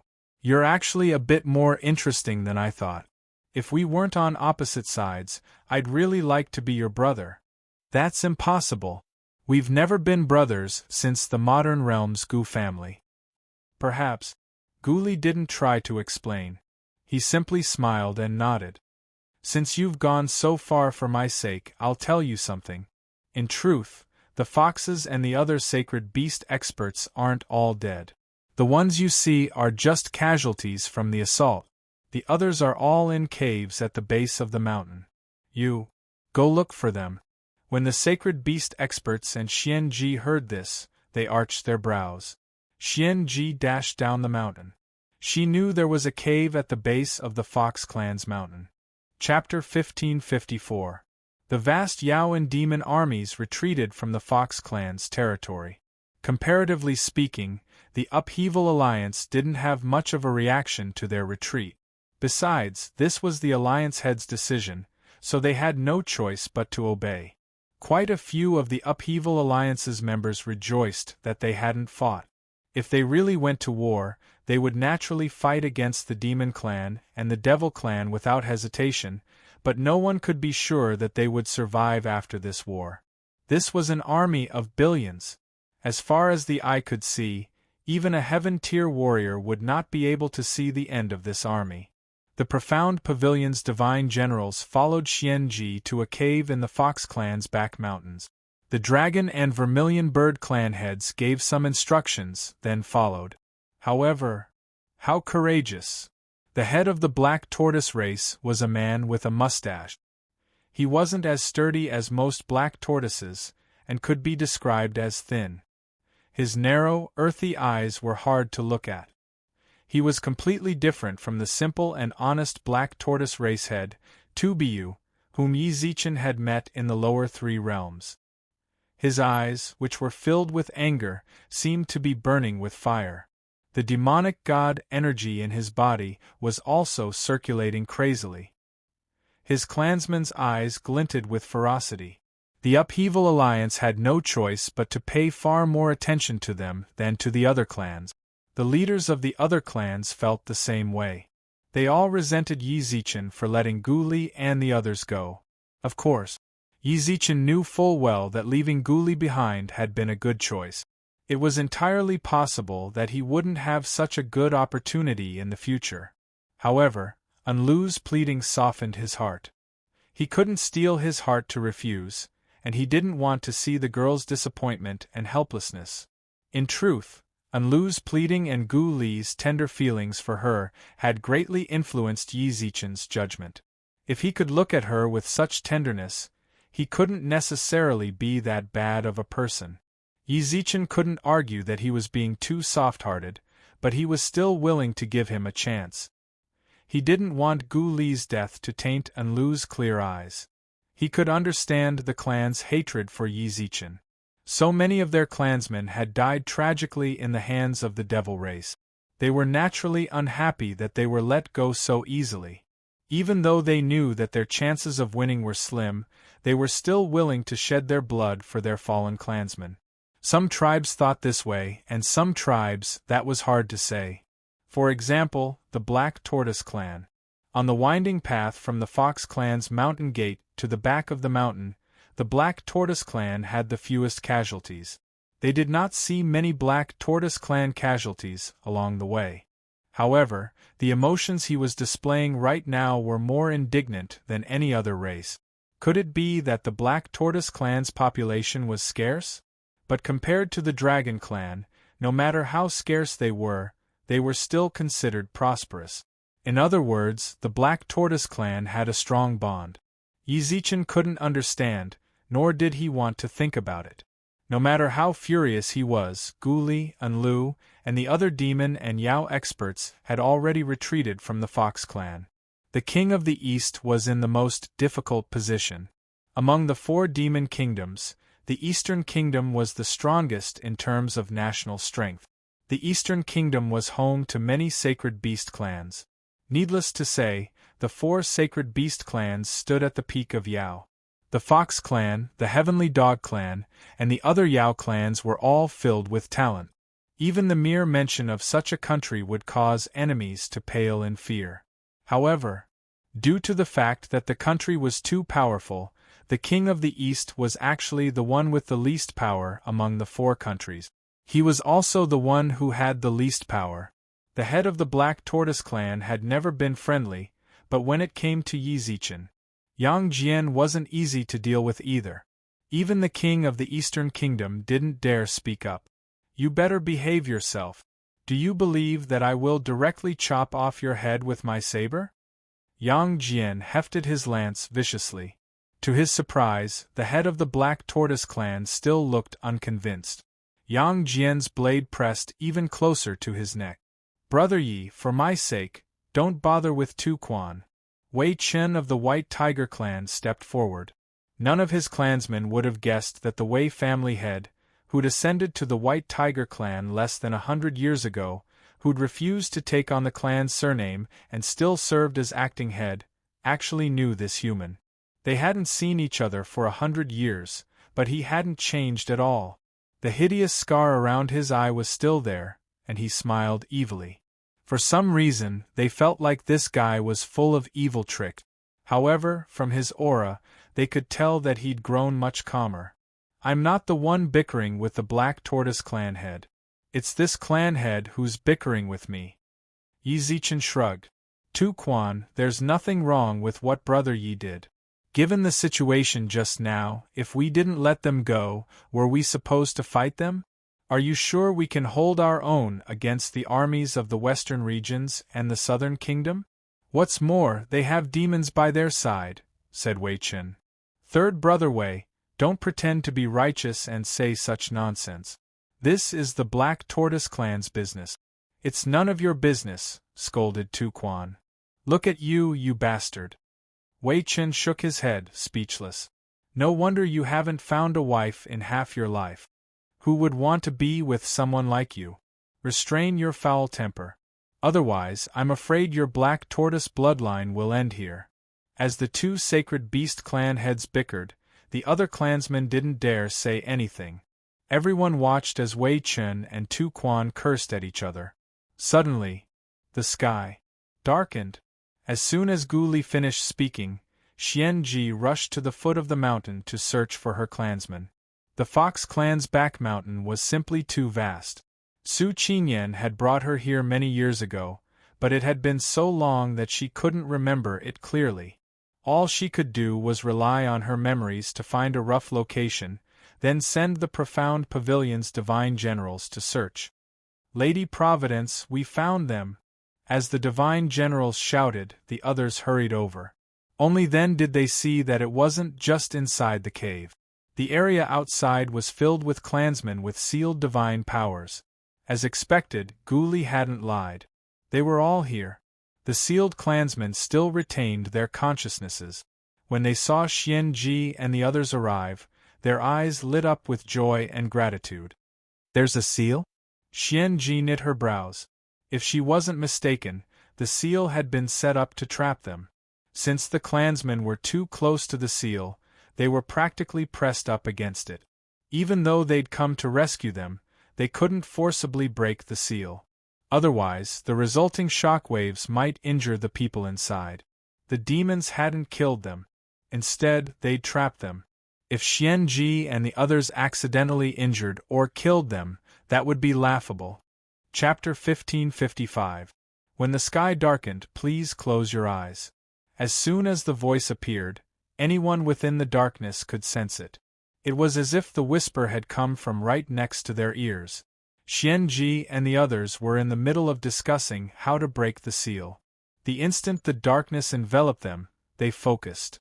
Even so, they couldn't resist the demonic whisper in their ears. Even more frightening was that even experts at their level felt lethargic when they heard it. It was as if they hadn't rested for a long time. They wanted nothing more than to close their eyes and take a good nap. The darkness swallowed up all the light. Xian Ji stood outside the seal and shook her head. She didn't want to fall asleep for no apparent reason. If she fell asleep, everything would be out of her control. If she fell asleep, her life might be in danger. Bang! Bang! Bang!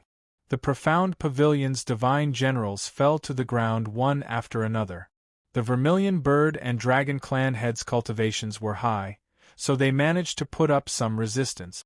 However, they couldn't stop themselves from falling asleep. Suddenly, Xian Ji's surroundings flashed with dazzling golden light. An enormous geomantic compass appeared beneath her feet, glowing with blinding light. Xian Ji gritted her teeth, trying to preserve her last glimmer of light.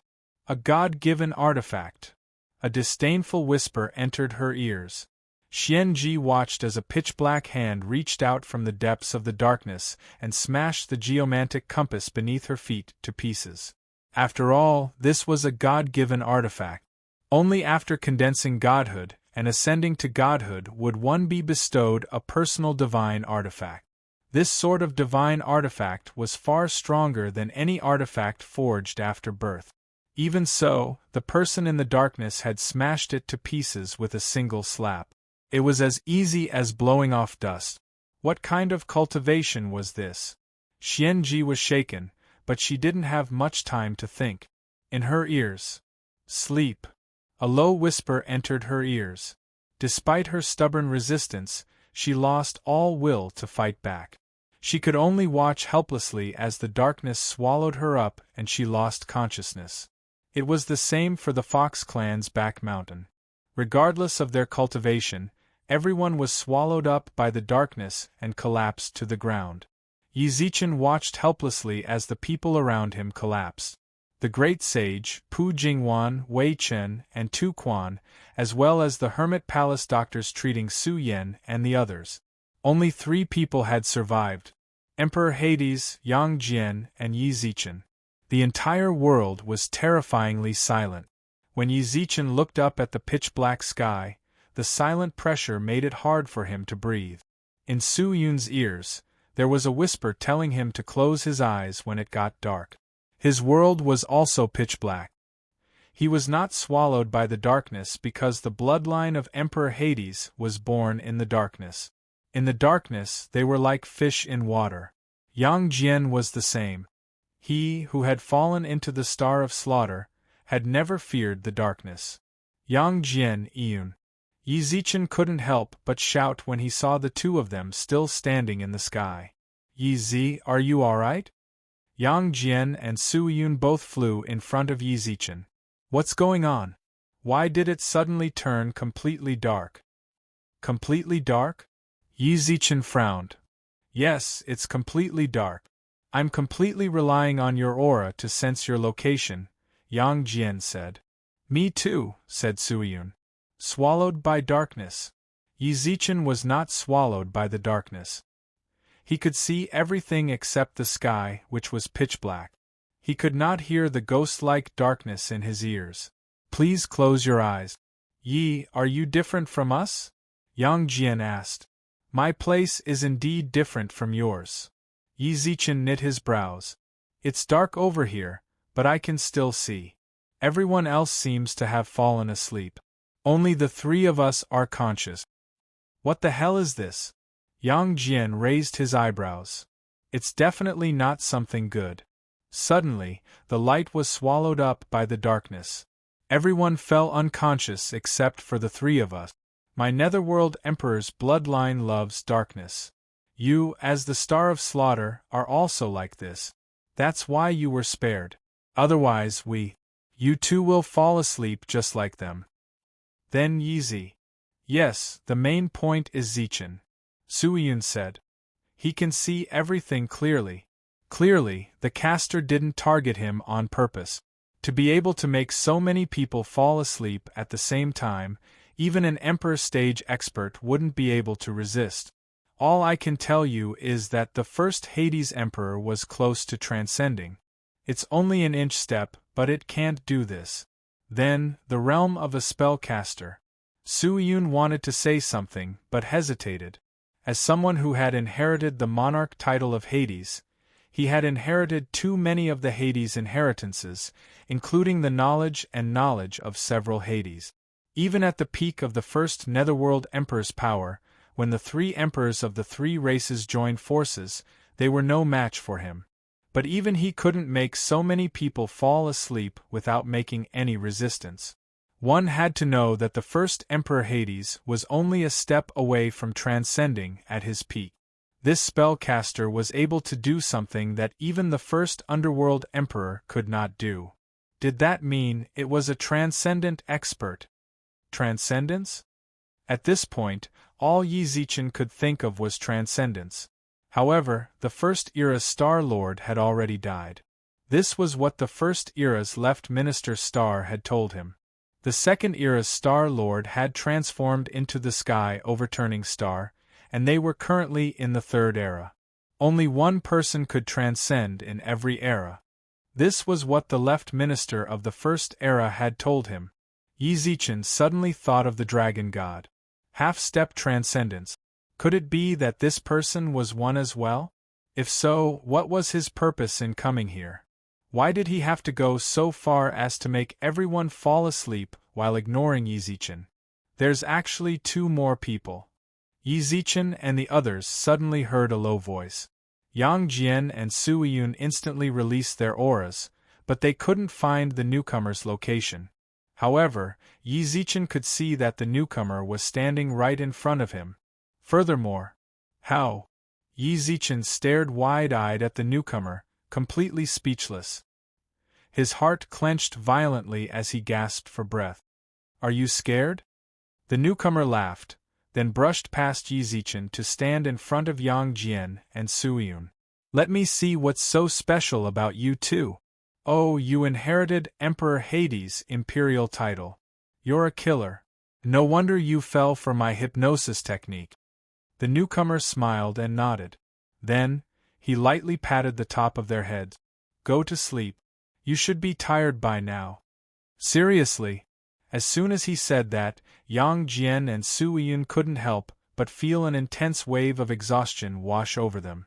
No matter how much they struggled, they couldn't shake it off and collapsed to the ground. Only then did the newcomer reappear in front of Yi Zichen.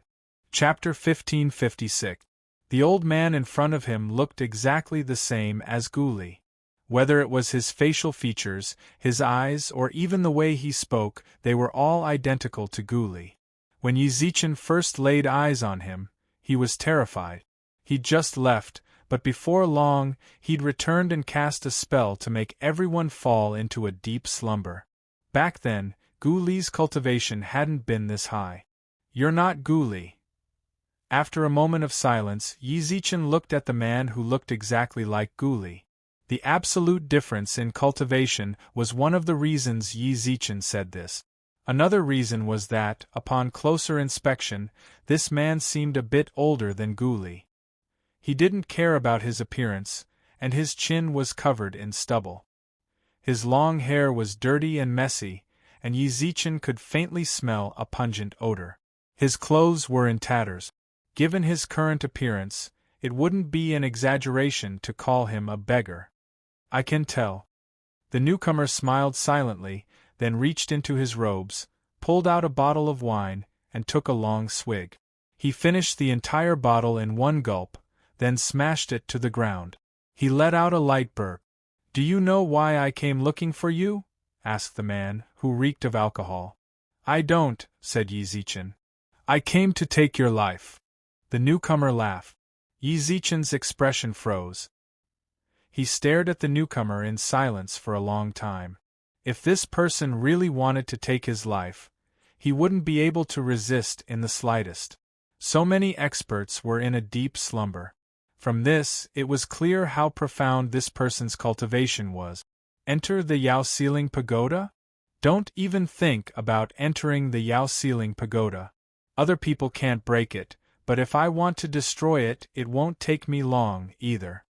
The newcomer took out another bottle of wine, then laughed and dispelled Yi Zichen's thoughts of entering the Yao Ceiling Pagoda. Yi Zichen naturally didn't doubt the man's words. As a half-step transcendent expert, he was absolutely strong enough to break through the Yao Ceiling Pagoda. "Of course, you don't need to worry. I'm still considering whether or not to take your life," said the newcomer. "If Senior wants to take Junior's life, then Junior naturally has no way to resist. It's just that I don't know how I've angered you to the point that you've come here in person," said Yi Zichen. "You're still as glib as ever." The newcomer glanced at Yi Zichen. "This is the first time we've met, but you've never angered me." Then this junior is terrified. "Senior, why do you want to kill me? Why do you say you're still considering?" said Yi Zichen. "Naturally, I have my reasons for taking your life. However, you letting Gu Li, An and Lu leave just now made me a little hesitant," said the newcomer. "Senior, are you Gu Li's elder?" Yi Zichen's expression tensed. "It's very possible that he's an elder. The person in front of me looks at least 90% similar to Gu Li. He might even be Gu Li's father." However, Yi Zichen knew very well that his father should be in the modern realm. How did he suddenly come to the upper realm and appear in front of him with a half-step transcendent realm? The man was silent for a while, then took out a pack of cigarettes from his pocket. When Yi Zichen saw this, his brows furrowed. Then he saw the man hand him a cigarette. Yi Zichen reached out and accepted it, then the two of them puffed on a cloud of smoke for a while. "Not really." The man looked at Yi Zichen and sighed. "You can say I'm his elder, but you can also say I'm not his elder. This junior doesn't understand," said Yi Zichen. "Actually, my name is also Gu Li," said the man with a calm smile. "Now you understand." His name was Gu Li. As soon as the man said that, Yi Zichen completely understood what he meant. Gu Li, the outsider of the first era. This expert definitely didn't come from the same realm as Gu Zichen. Gu Zichen had already made it clear that there was no longer a third person in the world he came from. In that case, there was only one explanation: Gu Li came from the outside. He was the only Ghoulie from the outside who'd transcended the first era. No wonder Ghoulie knew so many secrets that even Yi Zichen had no way of knowing. Yi Zichen had always been curious as to why, even with Gu Zichen's help, he still felt inferior to Ghoulie. So it turned out he had Ghoulie's help. From the looks of it, the two of them were the twin emperors chosen by the heavens. No matter how you looked at it, it was fair. Yi Zichen had the help and guidance of his direct predecessor, while Ghoulie had the help and guidance of his direct predecessor. "Do you understand now?" said Ghoulie. "This junior understands," said Yi Zichen. "However, there's still something I don't understand. Why do you want to take my life? Could it be that you think I'm standing in Ghoulie's way, so you came to get rid of me?" Yi Zichen knew, from the Minister of the Left to find him to the outside's various appearances. The Lord of the Stars was undoubtedly Yi Zichen's direct predecessor. Ghoulie from the outside had suddenly found this place. Perhaps he was trying to change history. In this era, he and Ghoulie were enemies. In the first era, Ghoulie and Yi Zichen were naturally enemies as well. In their conflict, Yi Zichen had the upper hand. Perhaps Ghoulie from the outside had come here in order to make him the Lord of the Stars in this era. This sort of opportunity was entirely possible. "You're overthinking things." Ghoulie shook his head and laughed, denying Yi Zichen's thoughts. "I don't have any particular ambitions for the title of Lord of the Stars. Ghoulie from the third era was the same. Besides, this is the third era's business. I have no right to interfere too much." "In that case, you—" Yi Zichen didn't quite understand. "In truth, my reason for coming here is very simple," said Ghoulie. "I want to take your life because you'll kill Enlil in the future. I don't want Ghoulie to live the same life as me. I don't want his future to be as muddle-headed as mine. That's why. I want to get rid of you sooner rather than later. TCH, it might never happen. Enlil." Yi Zichen knit his brows. That girl, so pure that she could cleanse one's soul, would die in the future? Or was it Yi Zichen's doing? This was utter nonsense. "That's right, Enlil. You can feel how important Enlil was to Ghoulie. Back then, Enlil was also very important to me, but now she's dead?" said Ghoulie. Chapter 1557. Senior. Right at this moment, an anxious figure flashed past from the boundless darkness. As the newcomer drew closer, Yi Zichen saw clearly that the newcomer was none other than Ghoulie, who'd left not too long ago. "Senior, what are you doing here?" As he spoke, Ghoulie subconsciously glanced at Yi Zichen a few times. When he saw that Yi Zichen was fine, he looked away, then back at Ghoulie solemnly, puzzled and a bit worried. "I'd like to ask you the same thing. Why are you here?" asked Ghoulie. This junior. Outside, Ghoulie hadn't targeted his demon and Yao armies. The only reason he'd rushed back so suddenly was because he'd seen the Fox clan's pitch-black territory and sensed that something wasn't quite right. He'd come back to take a look. The closer he got, the more convinced he was that Ghoulie had come looking for him. Ghoulie from the outside had taught Ghoulie the art of hypnosis.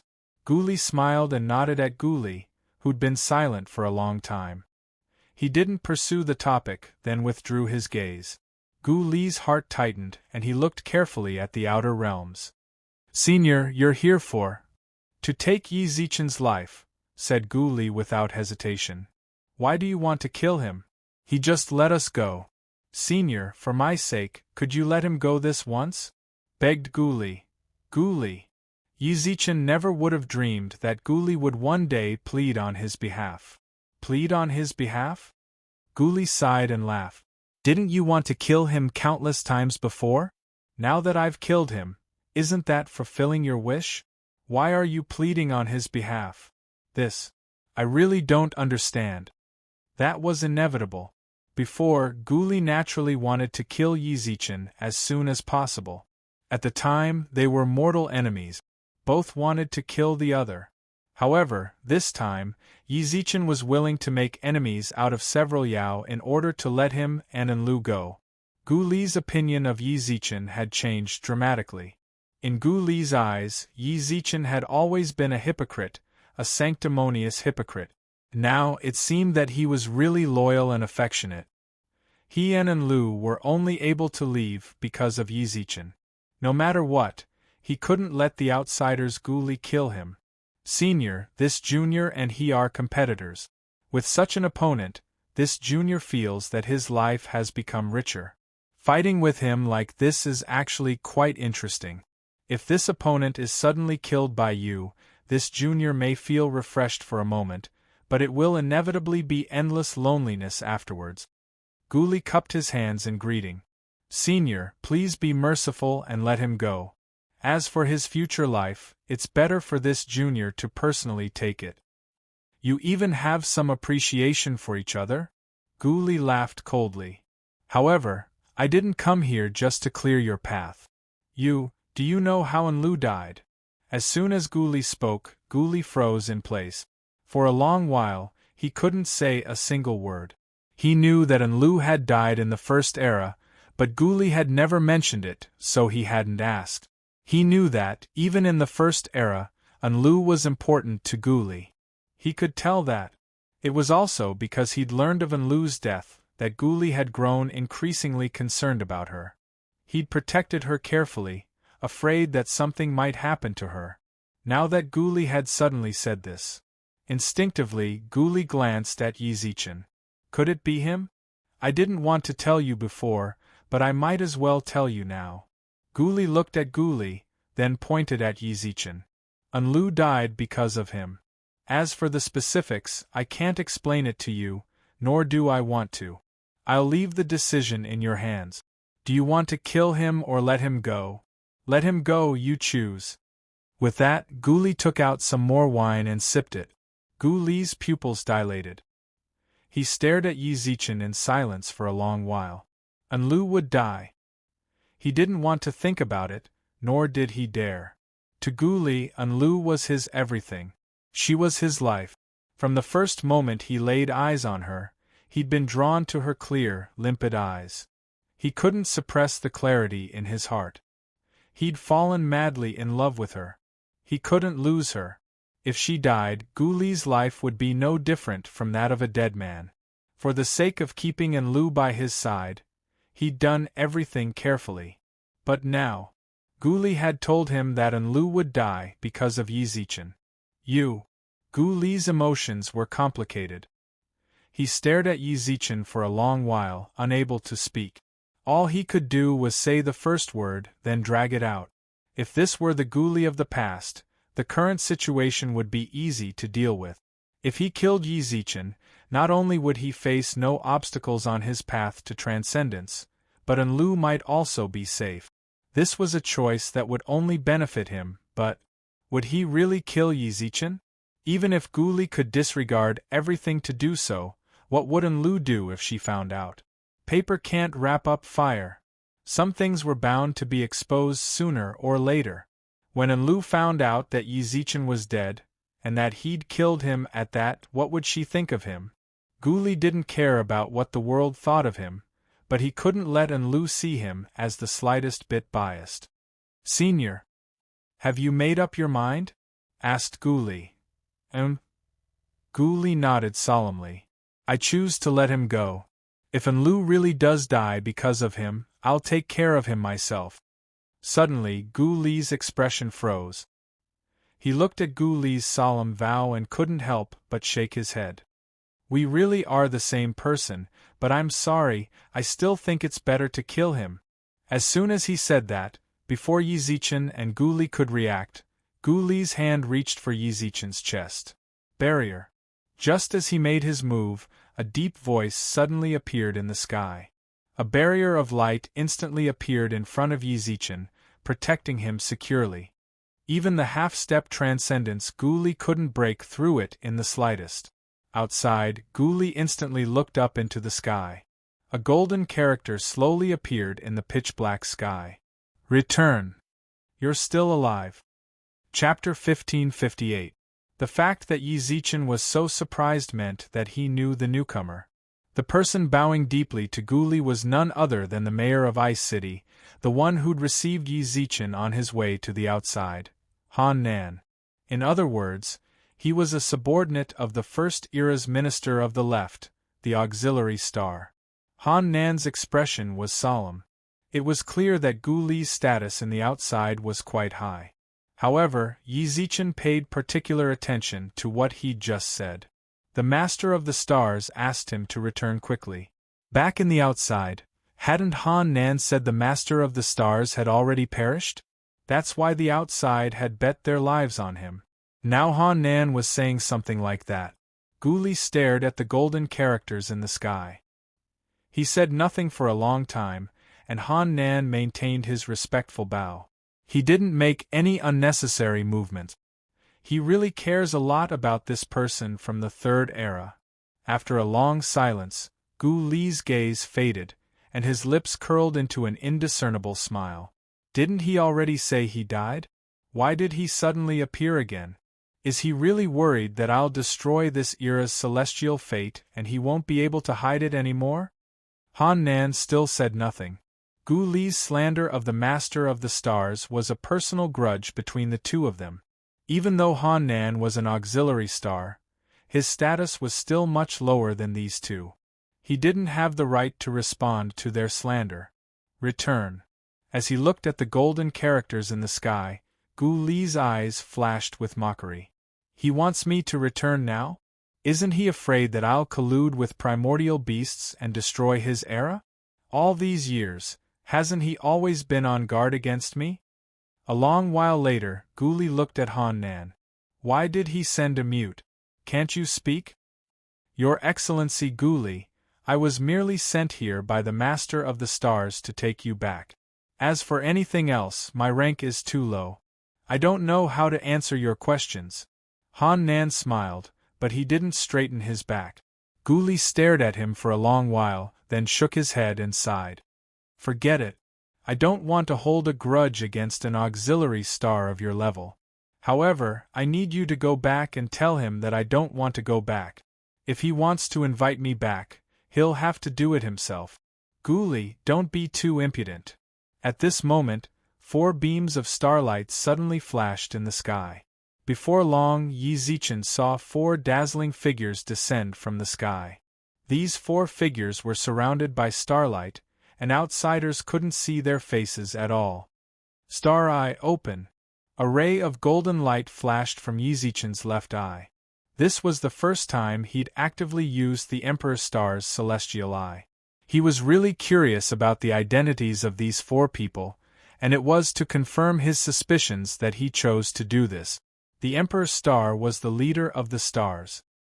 His celestial eye could see through all the starlight in the Nirvana star. The instant he opened his celestial eye, the starlight around the 4 newcomers dimmed. When they sensed Yi Zichen's celestial eye, the 4 people enveloped in starlight frowned. With a wave of his hand, a curtain appeared around them, completely cutting off Yi Zichen's ability to spy on them. Even so, Yi Zichen could tell that the newcomers were 3 men and 1 woman. The Third Era's 4 auxiliary stars were also 3 men and 1 woman. When they appeared, Gu Li smiled coldly. After staring at them for a long time, he narrowed his eyes and snorted. I never would have guessed that the 4 auxiliary stars would come as well. It seems you want to use force to force me back? Gu Li, I advise you not to go too far, said a man with a piercingly cold voice. You usurped the Star Lord's celestial fate and caused the First Era's transcendence to become unstable. Billions of our clansmen are in dire straits. The Star Lord is kind and doesn't want to bicker with you, but we're not good-tempered people. Usurped celestial fate. When Yi Zichen heard that, he frowned deeply. His gaze fell on Gu Li, and his expression grew even more solemn. It seemed Han Nan hadn't lied to him completely. The First Era's transcendence was indeed unstable, and the primordial beasts had attacked them unbearably. Gu Li had just mentioned that the Star Lord had been in a state of suspended animation. It was very likely that after Gu Li usurped his celestial fate, he'd faked his death. Han Nan wasn't aware of this. Now that the Star Lord had suddenly appeared, it was most likely to protect Yi Zichen. However, the First Era's master of the Star Lord had already transcended.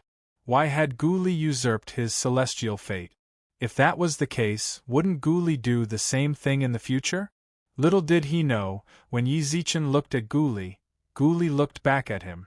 As the two of them stared at each other, Gu Li snorted and laughed. I usurped his celestial fate. You were all there. Think about it carefully. Back when he transcended, who gave him the celestial fate to help him transcend? I usurped his celestial fate. All I did was take back what belonged to me. What's wrong with that? Besides, why would I usurp his celestial fate and disrupt the foundation of transcendence? Don't tell me you don't understand? Gu Li's angry rebuke caused the 4 auxiliary stars to fall silent. After a while, the only female among them sighed. We're all responsible for Enlu's death. It wasn't just the Star Lord's fault. She died, and the Star Lord was deeply grieved. We know you usurped her celestial fate in order to resurrect her, but you're not the Transcendence Lord. You don't have the ability to do so. Don't we have the River of Time? Asked Yi Zichen suddenly. In truth, Yi Zichen hadn't said it on purpose. He'd said it subconsciously. The moment he spoke, the 4 auxiliary stars all looked at him. Then, one of the men sighed and said, You're right. The River of Time has been destroyed. This. Yi Zichen couldn't believe it. The River of Time was a magical treasure refined by successive generations of Hades' emperors. According to legend, the first generation of the River of Time was actually a god-given artifact that Hades' Emperor Hades had used to ascend to godhood. It had been destroyed. This was truly a little shocking. Humph, don't give me this useless crap. Enlu is dead. She's dead. If we want to reconstruct her body, we have to use the Emperor Star's radiance, just like he did with Xuemo. That way, Enlu will survive.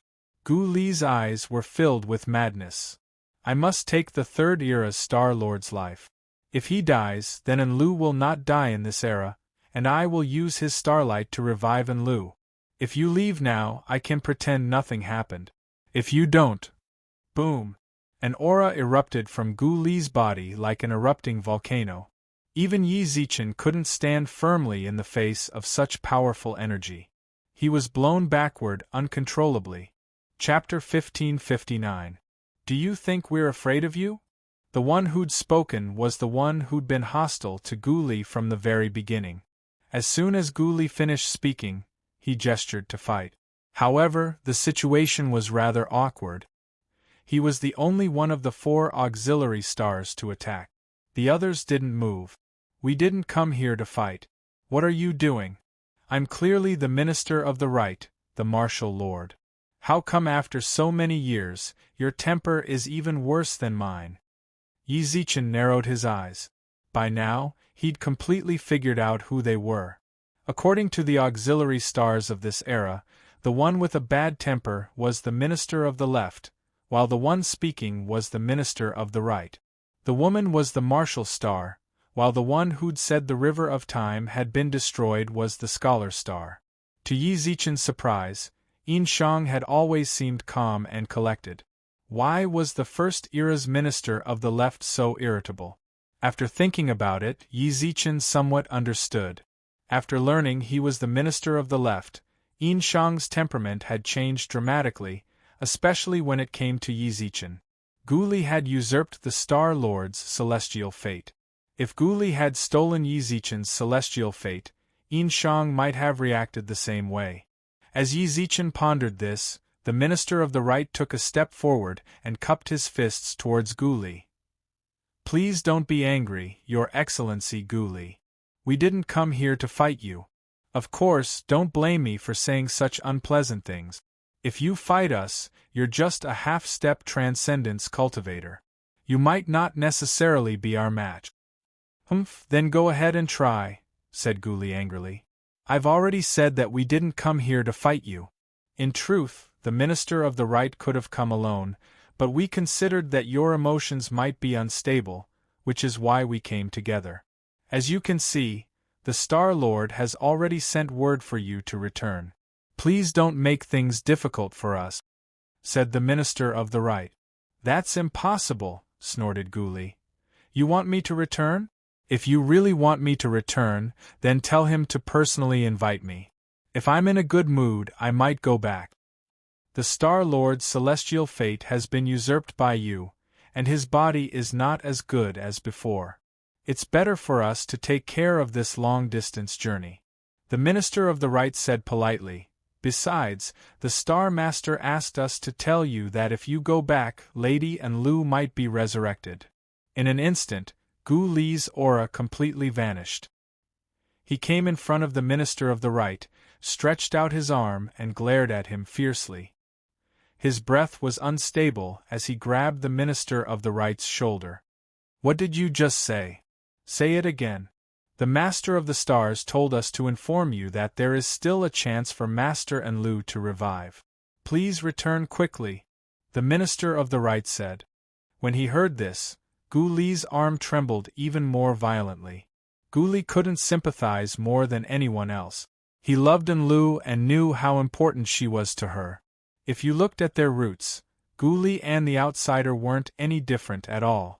An Lu's appearance had caused his personality to change drastically, and her death had driven him into a frenzy. Now, he said he could be resurrected. It was perfectly normal for him to have such a performance. Are they telling the truth? Suddenly, Gu Li threw his head back and roared. The Golden Return character in the void also underwent some changes at this moment. In just a few breaths of time, the character above it had turned into yes. Gu Li and Yi Zichen were both shocked. What kind of technique was this? Even from so far away and in another era at that, these characters could appear in the sky. Transcendence. Was it really that strong? Don't lie to me. You know how important An Lu is to me, Gu Li roared into the sky, trembling. Before long, the character in the sky changed. Just come back. When he saw this, Gu Li lowered his head deeply. Suddenly, he looked at Yi Zichen, saw the golden light around him, and gnashed his teeth. If you used An Lu to trick me into going back just to save him, I won't let you off the hook once I find out. The character in the sky didn't respond. Gu Li knit his brows. I'll go back with you. Please. The Minister of the Right gestured for Yi Zichen to leave. The other auxiliary stars followed suit, standing half a step behind him. Before leaving, Gu Li turned around and stared at Gu Li. Take care of her. I will. Gu Li nodded. Be careful of him. Gu Li pointed at Yi Zichen. Both Gu Li and Yi Zichen knew exactly what he meant. An Lu had died because of the First Era's Master of the Stars. She might die in this era as well. Gu Li glanced at Yi Zichen with mixed emotions, then nodded. I got it. I hope the next time I come back, you won't end up like me. Gu Li let out a deep sigh, then led the 4 auxiliary stars and the 4 auxiliary stars into the void. His steps were slow, but when he took his 5th step, he raised his hand and snapped his fingers. The pitch-black void above them seemed to be torn to shreds and dispersed. As it did, Gu Li and the auxiliary stars vanished from Yi Zichen's and the others' field of vision. I'm leaving too, said Gu Li. Once the hypnosis technique disappears, they'll wake up. Staying here isn't a good thing for either of us. Thank you, said Yi Zichen, cupping his hands respectfully. No need to thank me. If you want to thank someone, thank An Lu, said Gu Li. He looked Yi Zichen deeply in the eye. I believe some of Senior's words. I don't want what he said to happen in the future. If it does, I won't let you off the hook. I won't let that happen, said Yi Zichen. I won't either. Gu Li stared intently at Yi Zichen, then said nothing else. He vanished from the sky. Yi Zichen watched him leave, his mind replaying everything he'd just experienced, as well as everything they'd said. The amount of information was frightening. Yi Zichen found it difficult to digest. The Lord of the Stars was still alive. Gu Li had usurped the Lord of the Stars' celestial fate, which was why the primordial beasts had broken through the First Era's barrier to transcendence.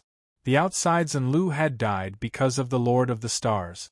All of this sounded shocking, but the way Yi Zichen saw it, this wasn't the first era. He didn't believe this would happen to the people of the present. Gu Zichen was the perfect explanation. If everything was really the same as the first era, then his world should have transcended and ended. He and Zhuo Mo wouldn't be the only ones left. The future would change. Yi Zichen clenched his fist. Everything he was doing now was overturning history. He wouldn't let the current world end up like Gu Zichen's, leaving only the two of them. Nor would it end up like the first era. All he wanted was. Yi Zichen took a deep breath, looked up into the sky. Chapter 1560. The word fall hung in the sky. When he saw the last line, Yi Zichen subconsciously looked around to see if anyone had woken up during this time. What worried him even more was whether the other tribes outside of Fox Mountain would see the word fall on it. Yi Zichen was well aware that even if the other clans saw it, they wouldn't necessarily understand its true meaning. Only Yi Zichen knew what the word meant. He was well aware of that. However, he was still a little worried that the words on it would be seen by others. Before long, the word transformed into motes of golden light and fell from the sky. As the golden light descended, the sun-blotting darkness receded. The scattered golden dust was pushed aside by the sunlight, which shone brilliantly. The golden light landed on the eyebrows of the people who were sleeping on the ground. Not long after the golden light entered the sea of consciousness, those mighty figures and ordinary cultivators who were unconscious on the ground slowly woke up.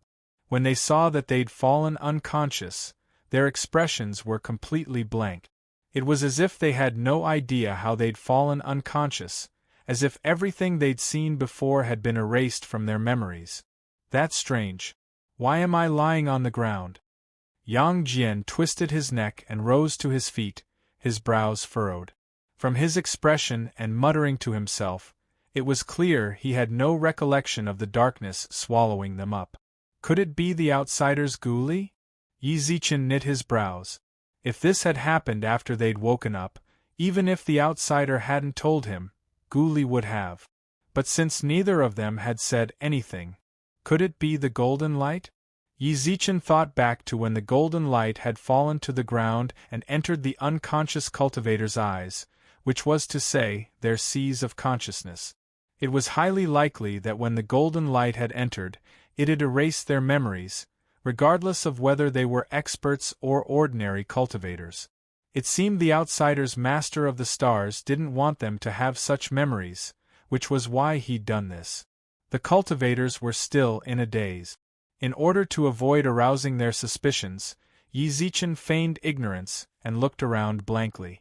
Yang Jian, what's going on? Why am I lying on the ground? Asked the great sage. You're asking me, but who am I supposed to ask? Didn't I just get up from the ground? Yang Jian rolled his eyes. Next to him, Emperor Hades, Su Yun, rubbed his head. His expression was different from the others. He could feel the loss of his memories. Even though he had inherited the title of Ming Di, he still couldn't recover that blank piece of memory. Yi, the great sage, and Yang Jian approached. Yi Zichen looked at them, his expression as blank as ever. Well, it seems like he doesn't know either. Yang Jian scratched his head and curled his lips. That's King weird. So many of us fell asleep for no reason. Something must be up. Let's hurry up and see if anyone is injured, or if anyone is missing. In an instant, Yi Zichen sensed several auras reach out. Among them were great sages, as well as Emperor Hades, Su Yun. As soon as they found Su Yen and Su Luer, they withdrew their auras. In the entire Fox clan, there were only two people that the two of them cared about. Yi Zichen, who'd remained clear-headed the entire time, naturally knew that no one was injured or abducted, so he didn't spread out his divine awareness. However, it was this calmness that attracted Su Yun's attention. Zichen. Su Yun retracted his divine awareness and walked over. His gaze was profound. From the look of it, you don't seem worried about Su Yen and the others at all. Normally, you'd be more anxious than any of us to spread out your divine awareness. Sure enough, even after 100 years, Su Yun was still the one who understood Yi Zichen the most. He'd thought he'd disguised himself well, but to think he'd find some clues here. To be able to make so many of us fall asleep, especially when all of you fell asleep without a sound, this person's cultivation must be extremely high. If he wanted to take our lives, he wouldn't need to do this. If he wanted to abduct them, he wouldn't need to go through all that trouble. Besides, with you guys here, who cares if I spread out my divine awareness or not? Yi Zichen smiled without changing his expression. Su Yun looked at Yi Zichen for a long time, but didn't question him any further, instead retreating to the side. You're not suspecting Yi Zi of lying to us, are you? I know Yi Zi's personality very well. He would never hide anything from us. Yang Jian laughed. And Yi is right. To be able to do this, his realm must be terrifyingly high. He wants to kill us or kidnap us. There's no need to go through so much trouble. That's right. Even the number one person, Emperor Hades, couldn't do this. The person who came. I'm afraid he's half a step into transcendence. Su Yun frowned. Little did he know that he'd already said the same thing. Swish, swish, swish. All of a sudden, the sound of swords tearing through the air assaulted them. Yi Zichen's heart trembled inexplicably. When he looked up, he saw that the Sea of Foxes and the other 4 sacred ancestors had blotted out all the light in the sky. Leading them were Xianji, the Dragon Emperor, and the Flame Emperor. Are there any accidents? Xianji and the others landed on the ground. They'd just woken up. When they woke up, the first person Xianji thought of was Yi Zichen. That was understandable.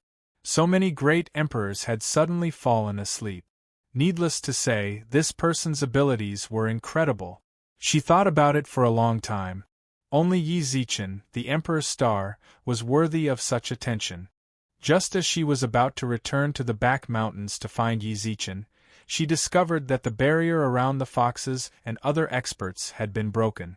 She'd brought the Yao with her. When she saw that Yi Zichen was standing on the ground, unharmed, she sighed in relief. There were no accidents. It's just that we fell asleep for no apparent reason and just woke up. Yang Jian shrugged helplessly. At that moment, the Hermit Palace doctor, who'd just woken up and was busy treating Su Qinyan and the others, suddenly cried out in alarm. That's strange. Xianji, who'd been worried about Su Qinyan and the others, hurried over. The great sage and the others did the same, but before they could ask, the Vice Palace Master glared at them and shook his head. Her injuries were clearly severe. Even if the Hermit Emperor were here, he'd have a hard time healing her. Even with my medical skills, I could at most keep her alive. How did she suddenly recover completely? Hearing that, the other great emperors looked at the others as well. Chapter 1561. Yang Jian couldn't help but blurt out in astonishment. Otherwise, it would have been too strange. As a Vice Palace Master of the Hermit Palace, it was easy to imagine how skilled he was in medicine. Since he'd said what he'd just said, he had to be convincing. Even he couldn't cure them, just because they'd inexplicably fallen asleep. After waking up, Su Qinyan and the others were all healed. Their slumber was already a big deal, but after waking up, they didn't see anyone injured or taken away. The only inconceivable thing was that Su Qinyan and the others had recovered completely. In that case, the only explanation he could come up with was that the spellcaster was here to heal these people. As for why he'd made them fall asleep, perhaps he didn't want to expose himself to the public. He simply wanted to heal them. Once they were healed, he quietly left to wake them up. That's strange. My old illness has healed as well. While everyone was still in shock, the Ocean Sovereign examined herself and discovered that her old illness, which had plagued her for 10,000 years, had been completely healed. The others followed suit, only to discover that, mine too. My injuries are all healed. Mine too. It didn't matter if they were peerless experts of the great Emperor realm, ordinary cultivators of the Alliance, or the iron-blooded warriors of the Monster Clan. Regardless of how serious their injuries were, they'd all recovered after waking up. Their divine power had been cleansed and became purer. The sacred ancestors have shown themselves. Someone among the Yao suddenly knelt and cried out. More and more of them knelt and kowtowed with pious looks in their eyes. The other Emperor-level experts of the demon race also lowered their eyes. The sacred ancestors? The people of the divine race didn't bow to them. Yang Jian looked at the demon race prostrating on the ground with a stunned expression. The sacred ancestors have shown themselves. The Yao experts raised their arms and cheered, each wave louder than the last. This was Yao territory. After the Yao had suffered great losses, they'd suddenly experienced a dream. After waking up, they'd recovered from their injuries. The only people they could think of were the sacred ancestors of the Yao race.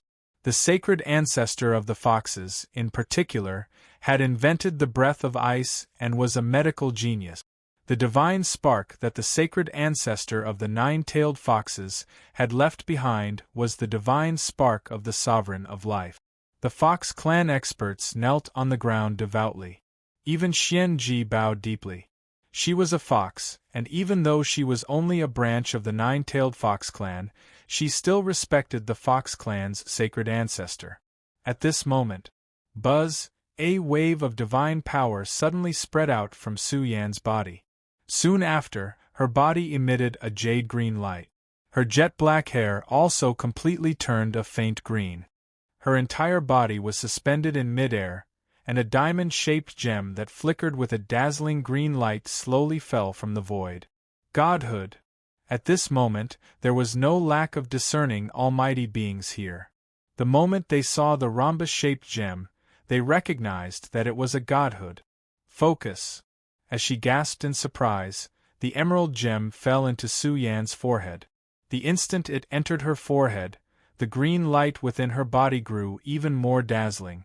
Then, a 2-meter-long scepter fell from the sky like a comet. The scepter was adorned with a green gem.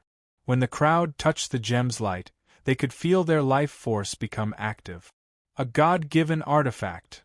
After concentrating and condensing a divine spark, a divine artifact would descend. However, the prerequisite for this was that the person who condensed the divine spark had to be able to completely fuse with it. Only under these conditions would a God-given artifact be bestowed. Less than 100 breaths of time had passed since Su Yan condensed her divine spark to fuse with it.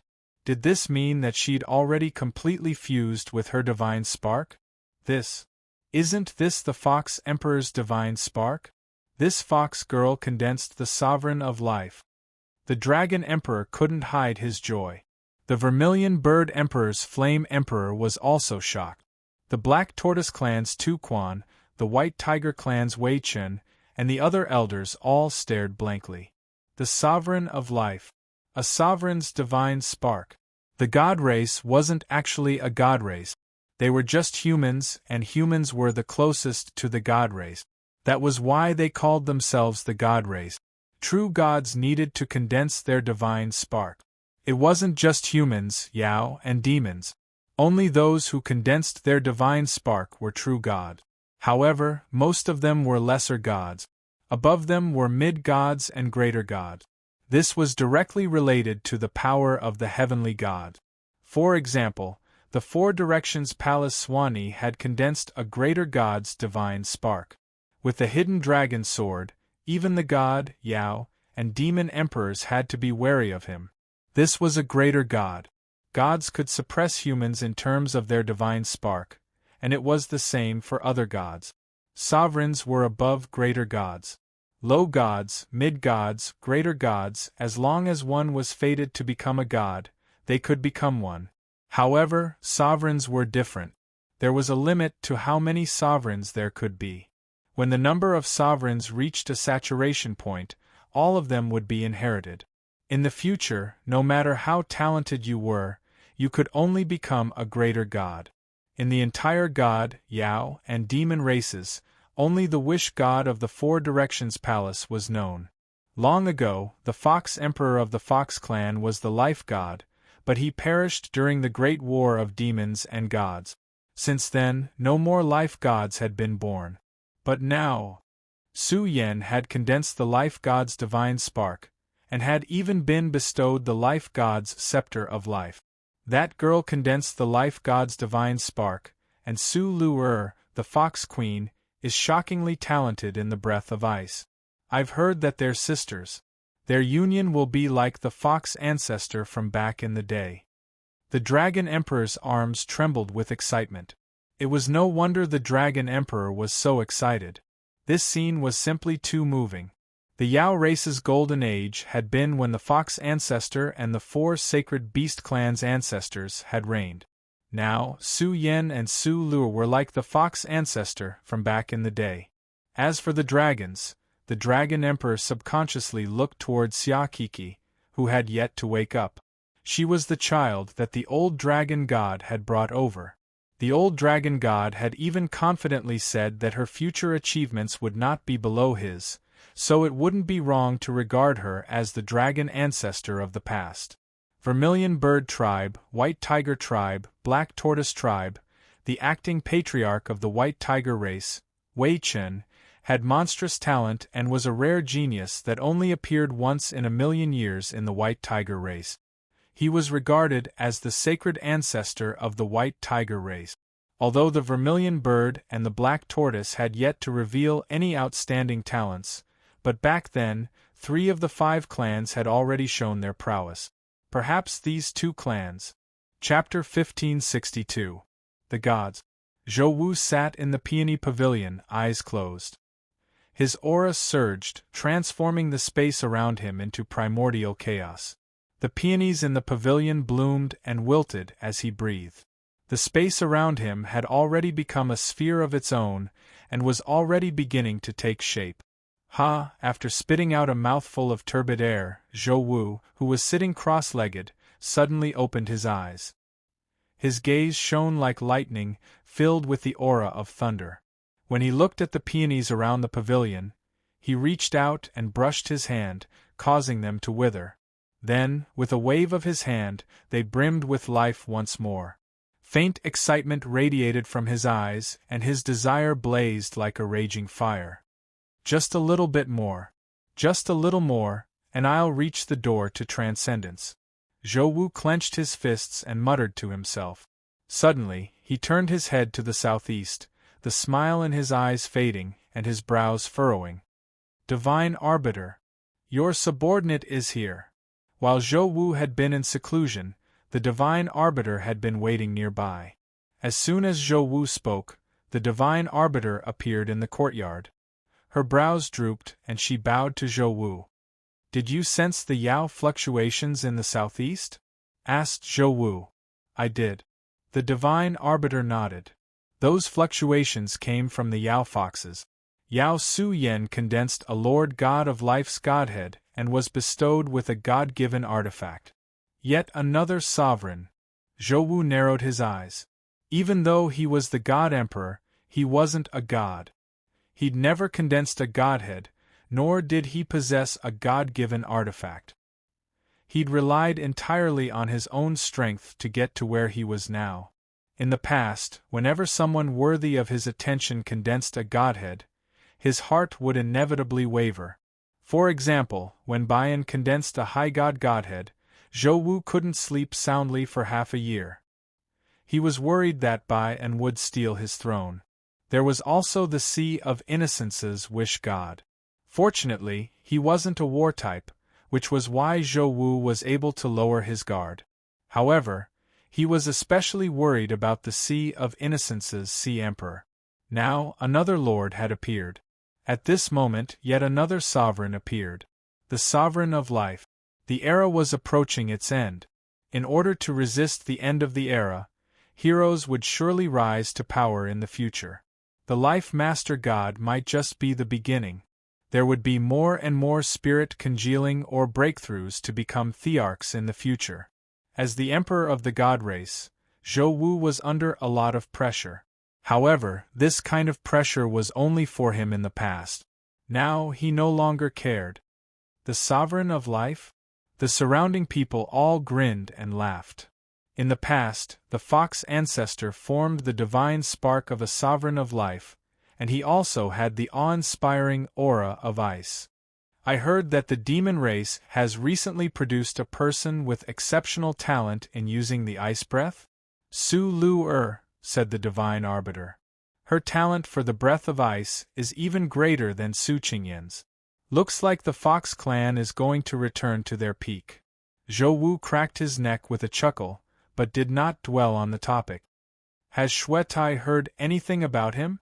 No, said the divine arbiter. The divine arbiter lowered her head, anticipating Zhou Wu's scolding. Every time they failed to find Xuetai's whereabouts or information, Zhou Wu couldn't help but berate them. To everyone's surprise, Zhou Wu didn't scold him this time. He even reached out and lightly patted the divine arbiter's shoulder. You've worked hard recently for news of Xuetai. It doesn't matter if he can find him or not. If he can, that's for the best, but if he can't, there's no need to worry too much. The divine arbiter furrowed her brows. Xuetai is no longer the only turning point in my breakthrough. I've recently gained some new insights, so the Emperor Star's celestial fate is no longer essential. Zhou Wu smiled. Have you already touched the Transcendence realm? Asked the divine arbiter. You could say so. Zhou Wu nodded. However, I'm still one step away. Pass on my orders. Recruit all the lords of the auxiliary stars. As long as they're the lords of the starry imperial dynasty, I will treat them generously. The divine arbiter's heart trembled. She stared at Zhou Wu in silence. Hurry up and go, roared Zhou Wu. Your Excellency, you want to. That's none of your business. All you have to do is do as I say. Zhou Wu's expression darkened. Divine arbiter, you've disappointed me more and more recently. All right, I'm a bit tired. You can go now. Yes, Your Excellency. The divine arbiter bowed her head and left the courtyard. Her conversation with God Emperor Zhou Wu had left her with even greater disappointment. There was no saving him. Eastern Emperor's palace, Eastern Monarch Tai's palace. Dressed in plain robes, Eastern Monarch Tai gazed toward the southeast. His gaze was fixed on the territory of the Yao foxes of the Eastern nation. Ever since the fiend race invaded the fox race, he, as the demon emperor, had always been in the know. He'd known about the southern nation and the western region's alliance with the demons. He'd seen it all. He'd personally witnessed the collapse of the ancient tree in the Fox clan's back mountain, as well as the Yao clan and the demons' devastating attack on the foxes. He'd always viewed things as a bystander. Even though he was the emperor of the Yao clan, he still had to maintain the harmony of the Yao clan. He'd also seen Su Yan of the Fox clan condense a master god of life's godhead. He'd also seen the light from the god's artifact. Interesting. The Yao emperor stood in the sky with his hands clasped behind his back. He smiled calmly, then silently turned around to look at the Eastern Emperor's palace, which had practically merged with heaven and earth. Interesting, the Fox clan. Su Yan, who had condensed the master god of life's godhead, was still unconscious. Her light was so dazzling that no one could look at her directly. The scepter of life landed firmly in her hand, and she raised it high in the air. At that moment, Su Yan's eyes suddenly opened. She had a pair of emerald green eyes, and the aura she exuded was like that of a living angel. She tiptoed to the collapsed ancient tree. She waved the scepter in her hand, and the fallen ancient tree stood tall again on the back mountain of the Fox clan. Countless petals grew on the tree trunk, and everything looked the same as before. After that, she waved the scepter forward. Countless emerald green lights, like seeds of life, landed on the ruined territory of the Fox clan. The fallen trees seemed to have been reborn, and in the blink of an eye, they were as lush and green as before. They were even more lush than before. The divine ancestor has shown herself. Countless experts of the Fox clan knelt on the ground, looking at Su Yan with reverence. Chapter 1563. drip. The water droplet landed on the calm surface of the lake, creating ripples. In such a peaceful environment, the sound of the water droplet landing was incredibly clear. Su Yan, who was barefoot, had a slightly perplexed expression on her fair face. She held a scepter in her hand. This scepter was a God-given artifact, the scepter of life. She didn't know how she'd gotten here, but from the moment she'd regained consciousness and opened her eyes, she'd been lying on the surface of the lake. "You're awake." A gentle, motherly voice rang out by her ear. Su Yan subconsciously looked up and saw a mature woman standing in front of her. So beautiful! Su Yan couldn't help but exclaim in surprise. The woman in front of her had a face so perfect that everyone would go crazy over it. Anyone standing in front of her would pale in comparison, even Su Yan.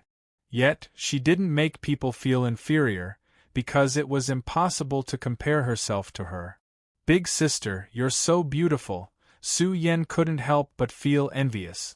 When the newcomer heard her call her big sister, she actually paused. However, she quickly hid her surprise and giggled. "You actually called me big sister? Fine, then call me that." Su Yan didn't quite understand what the newcomer was saying. The beautiful woman lightly patted her head. The beautiful woman patted her head. "Are you curious why you're here? Did big sister bring me here?" Su Yan asked. "You could say that," the woman smiled. "Actually, this is the Godhead of Life that you've just condensed. I'm the previous owner of the Godhead of Life. The me that you're seeing is just a broken soul consciousness that I left in the Godhead of Life." The previous owner of the Life Godhood. Su Yan instantly froze. As a member of the Fox clan, how could she not know that the previous owner of the Life Godhood was the Fox Ancestor? Fox Ancestor. Su Yan hurriedly took a few steps back, but the woman giggled and pulled her back. "Don't be so nervous. You just called me big sister, and I think it's pretty good. You can just call me that." "But it's all in the past," the Fox Ancestor smiled calmly. "During the great war of gods and demons in the primordial era, my godhood shattered and my soul scattered. The Fox Ancestor is nothing more than an empty title. Right now, I'm just your guide." "Guide?" Su Yan was confused. "You were able to condense the Godhead of Life, so you have your talent. Actually, it's more because I chose you and forced the Life Godhood on you." Fox Ancestor said, "Perhaps this is very unfair to you, but I no longer have the extra time to make a choice." "Sovereign God of Life, are you talking about me?" Su Yan was still confused. Right now, you are the Sovereign of Life." Only now did Su Yan notice the scepter in her hand. The emerald gem seemed to contain boundless vitality.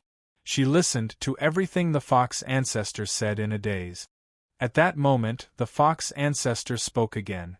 "Actually, I looked for you a long time ago, but you rejected me back then. At that time wasn't very tight, so I didn't force you to accept it. But now it's different. You must inherit the divine spark of life." "Why is time so tight?" "The epoch is about to end, and the god race has been eyeing the Life Godhead covetously. Right now, all I have left is a strand of soul force, which is no longer enough to fight against them. Only by giving the Life Godhead to you will we be able to stop them." The Fox Ancestor looked into Su Yan's eyes. "In the future, you must properly support the Emperor's star. This epoch's end will be even harder to pass than you imagined. You must fully utilize the power of the Sovereign God of Life. Don't let the Life Godhead dim in your hands. Do you understand?" No matter how she listened to the Fox Ancestor's words, it sounded as if he was entrusting his last words to her. Even though Su Yan didn't understand what he was saying, she didn't want to disappoint him. "I will." "Wonderful." Seeing Su Yan's resolute gaze, the Fox Ancestor smiled. "It's truly wonderful to be able to see you one more time, my child." With that, the Fox Ancestor's figure gradually dimmed and became blurry. The hands that had been caressing Su Yan's cheeks also gradually lost their warmth. Su Yan was completely stunned. She thought back to the Fox Ancestor's words, as well as the look in her eyes at the end. Ma. Mom. Thud. Su Yan's forehead was covered in sweat as she sat up on the bed. That gentle gaze just now. Su Yan had never known who her mother was. Ever since she could remember things in the modern realm, the only people by her side were her grandfather and father. She had dreamed of her mother countless times in her sleep. She was a woman as gentle as water. Later, she found out that she'd been adopted. Only when she met Su Lu and Su Zhu did she realize that they were actually sisters. However, she still didn't know who their mother was. Until just now. That feeling was clearly the feeling of a mother. At that moment, Xia Kiki was sleeping by her bedside. When she sensed movement on the bed, she groggily crawled to her feet. When she saw that it was Su Yan, she immediately lost all desire to sleep. Su, you're awake. When Yi Zichen and company outside the room heard Xia Kiki's joyful words, everyone instantly surged into the room, causing the originally empty room to be filled to the brim. Little sister, you scared me to death. Su Zhu ran to Su Yan's side and hugged her tightly. Although Su Lu wasn't as excited as Su Zhu and stood to the side with her arms crossed, it was clear from her eyes that she heaved a sigh of relief. Su Yan's awakening filled the room with smiles, but at that moment, they sensed a commotion in the crowd. They looked over and saw that it was Pu Jingwan pushing Yi Zichen over. When they saw this, everyone who knew of his relationship with Su Yan subconsciously made way for him. Su Yan also looked towards Yi Zichen with a complicated look in her eyes, but she quickly looked away. Yi Zichen's heart sank and he smiled bitterly. It's good that you're awake.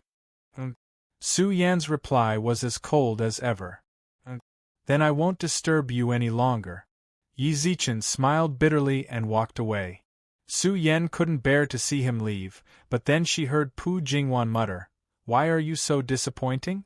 What are you so afraid of?" Pu Jingwan muttered in exasperation. Yang Jian, the great sage, and the others gently patted him on the shoulder.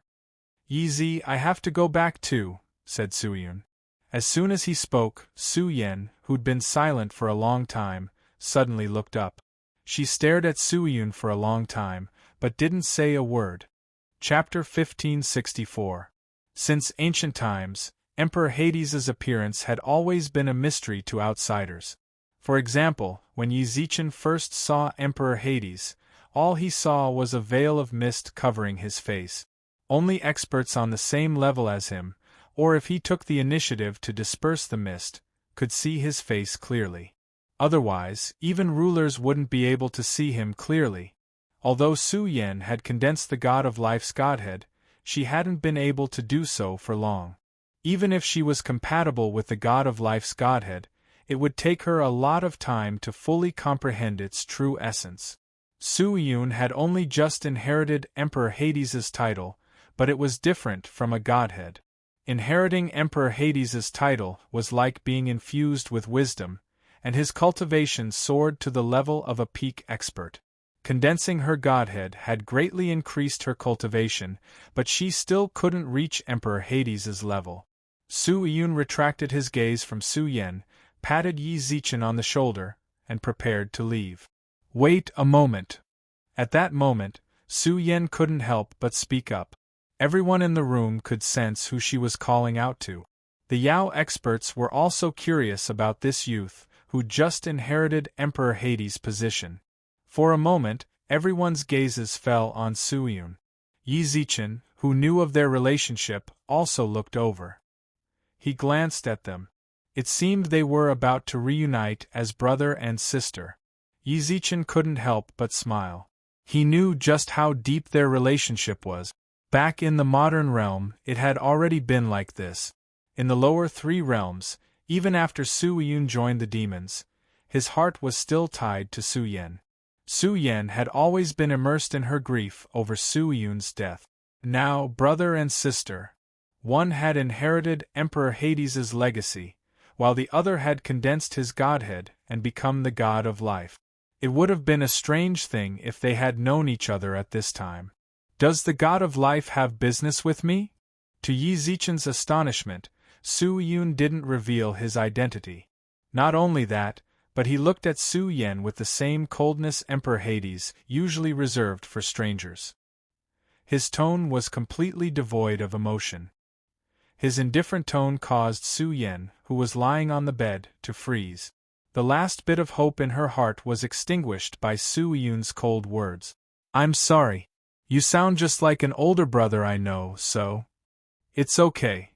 If there's nothing else, I still need to stand guard over the river Styx, so I won't disturb you any longer." Su Yun replied indifferently, then nodded at Su Yan. "Take care." Su Yan forced a smile and nodded. Yi Zichen stared at the two of them for a long time, then watched as Su Yun left the room. However, he couldn't understand why he did that. Emperor Ming's departure caused everyone in the room to avert their gazes. Xia Kiki pouted and tilted her head for a long time. "Who is this guy? Why is his face covered in fog? Is he so ugly that he's afraid of others looking at him? Little ancestor, don't spout nonsense." The dragon expert hurriedly covered Xia Kiki's mouth. "That's the newly appointed Emperor Hades. It'll be troublesome if he hears you. Why would our dragon clan be afraid of him?" Xia Kiki put her hands on her hips and raised her chin arrogantly. She even glanced at the Dragon Emperor, as if she wanted his approval. Little did she know that the Dragon Emperor only coughed lightly and did not dare to continue her sentence. The dragon race naturally didn't fear any other race, but this Emperor Hades. The other great emperor's expressions grew unnatural. Xia Kiki could sense that something was wrong with the atmosphere. She couldn't help but frown. "Is he really that strong?" With that, she hugged Su Yan's arm and snorted. "Su is the Lord God of Life. In the future, she'll definitely be much stronger than that cocky Emperor Hades. And my big brother Zichen. He's always been super strong, but I've never seen him act like that." To the great emperors, Xia Kiki's words were nothing more than a child's babble. Perhaps it was because the Dragon Emperor doted on her so much that she didn't fear Emperor Hades in the slightest. Su Yan, on the other hand, seemed preoccupied. When Xia Kiki brought up Yi Zichen's name, she subconsciously glanced at him. However, when Yi Zichen sensed her gaze, he averted his eyes. Su Yun naturally had his reasons for not saying anything. Yi Zichen was truly afraid that his good brother's deliberate disguise would give him away. "Let's go," said Yi Zichen with a smile. Yang Jian and the great sage walked over, shoulder to shoulder. Pu Jingwan was still frowning and muttering to herself, "We're leaving already? I'm leaving now. Has the matter over there been settled?" "You talk too much." Yi Zichen glared at her in annoyance. Xiao Yumei studied Su Yan's face for a long time, but her expression didn't change. She walked up behind Yi Zichen. "The Lord God of Life has just condensed her godhead, so we won't disturb her any longer." The other great emperors followed her out of the room. As they left, they saw Yi Zichen and the others waiting for them outside. "I hope you won't reveal Emperor Hades's appearance to anyone else." Yi Zichen cupped his hands in respect. The great emperors were all quick-witted people. They instantly understood what Yi Zichen was trying to say. At the same time, Yi Zichen spoke up. The Black Tortoise race and the other clan heads were unwilling to leave. "I think there's something fishy about them, but I can't tell what it is. I'll have to ask you to keep an eye on them." "Of course." Su Qingyan nodded. Thanks to the Golden Light and the Lord God of Life's life force, Su Qingyan's injuries had long since healed. After Su Yan condensed her godhood and woke up from her coma, the big shots of the Fox clan stayed behind. Only the Black Tortoise clan's big shots left with displeased expressions. At the time, Su Qingyan and the others were worried about Su Yan's condition, so they naturally ignored them. But that didn't mean they hadn't noticed that something was wrong. From the very beginning, Tu Quan had been stirring up trouble. When the 4 sacred beast clans came to the Fox clan's aid, they'd prepared the longest and delayed the other sacred beast clan's arrival. In terms of casualties, the Black Tortoises had suffered the fewest. Put all this together, and it was easy to see that there was something wrong with them. The great emperors had lived for so long in vain. Since Empress knows what's going on, I won't overstep my bounds. Keep in touch in the battle preparation group. If anything happens, share it with your allies. Yi Zichen smiled and cupped his hands. Yang Jian and the others nodded back. We won't disturb you any longer. Goodbye. Right. Chapter 1565. The Chaotic Void. As far as the eye could see, all that greeted one's eyes was a misty state. There was no light in the entire void, but one could vaguely see many moving figures, strolling on a towering mountain peak. The mountain peak was flat, and towering palaces stood on it. The distance between the palaces was very far, and they were completely shrouded in mist. However, if one were to look at it from a macro perspective, these palaces gathered together seemed to form a rather large city. Countless people shuttled between the palaces without touching the ground, either holding profound texts in their hands or holding rare treasures. At the very center of these palaces was a purple-gold palace that was several times larger than the others. Within the palace, a man dressed in a white knight's attire knelt on one knee, his eyes shining as he looked at the handsome youth sitting on the throne with a wine glass in his hand at least 100 meters away from him. The wine glass was filled with pure red juice, and when the wine glass was shaken, it would stain the glass. After shaking it for a while, the youth on the throne poured the juice into his mouth, dyeing his lips a bewitching red. At this moment, 2 maidservants walked out. One of them put away the youth's wine glass, while the other had a white silk handkerchief on her plate. The youth very elegantly wiped his lips clean, then threw the handkerchief on the plate. After gesturing for the maidservants to leave, he looked at the knight who had been kneeling in the palace for who knew how long. Taya, if you have anything to report, do it now. It was a very magnetic and charming voice. Just hearing his voice alone would make one uncontrollably feel good about him, as well as an irresistible sense of reverence. Hearing those words, the knight kneeling in the palace slightly gulped. Your Majesty, the God of Life was condensed by the Third Era. The God of Life, the Third Era. The handsome youth on the throne smiled lightly. It's the God of Life that was condensed by a little fox from the Third Era, right? Who condensed it? A 9-tailed fox, the knight said. Another little fox. The youth couldn't help but shake his head. Tell me, what use do you all have? The God of Life's God has been empty for so long, yet none of you condensed it. Now you're telling me that it was condensed by someone from the Third Era? Isn't this a slap to our God race's face? The young man sitting on the throne was clearly smiling, but the expression of the knights in the palace immediately turned solemn. Your Majesty, please quell your anger. This subordinate has always been training talents to condense the life godhead.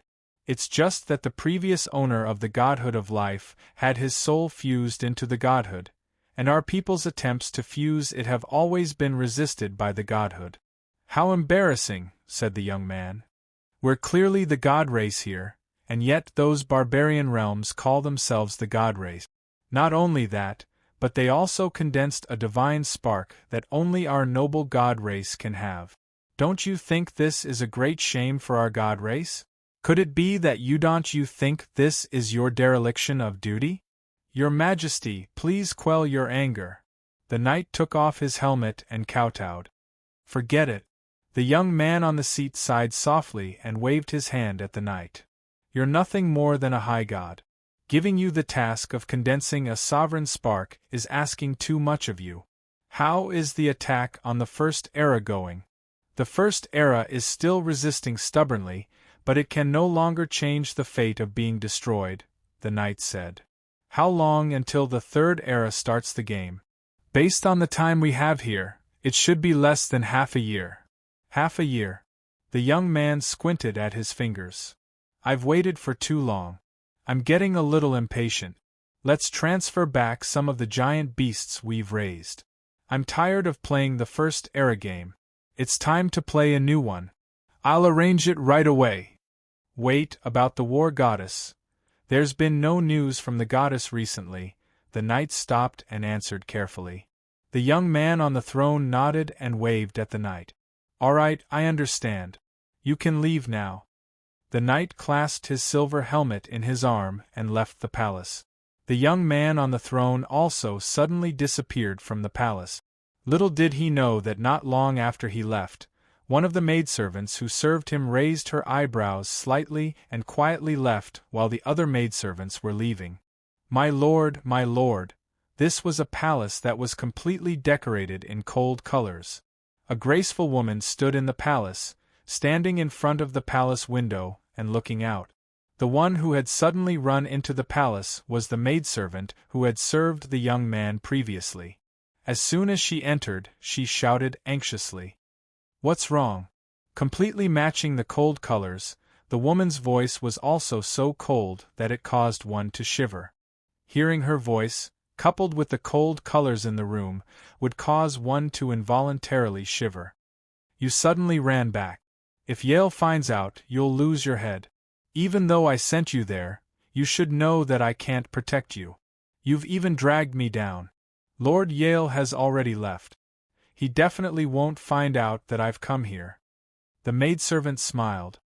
I heard the news you asked me to pay attention to from Lord Yale. Is that so? Tell me about it, the woman said.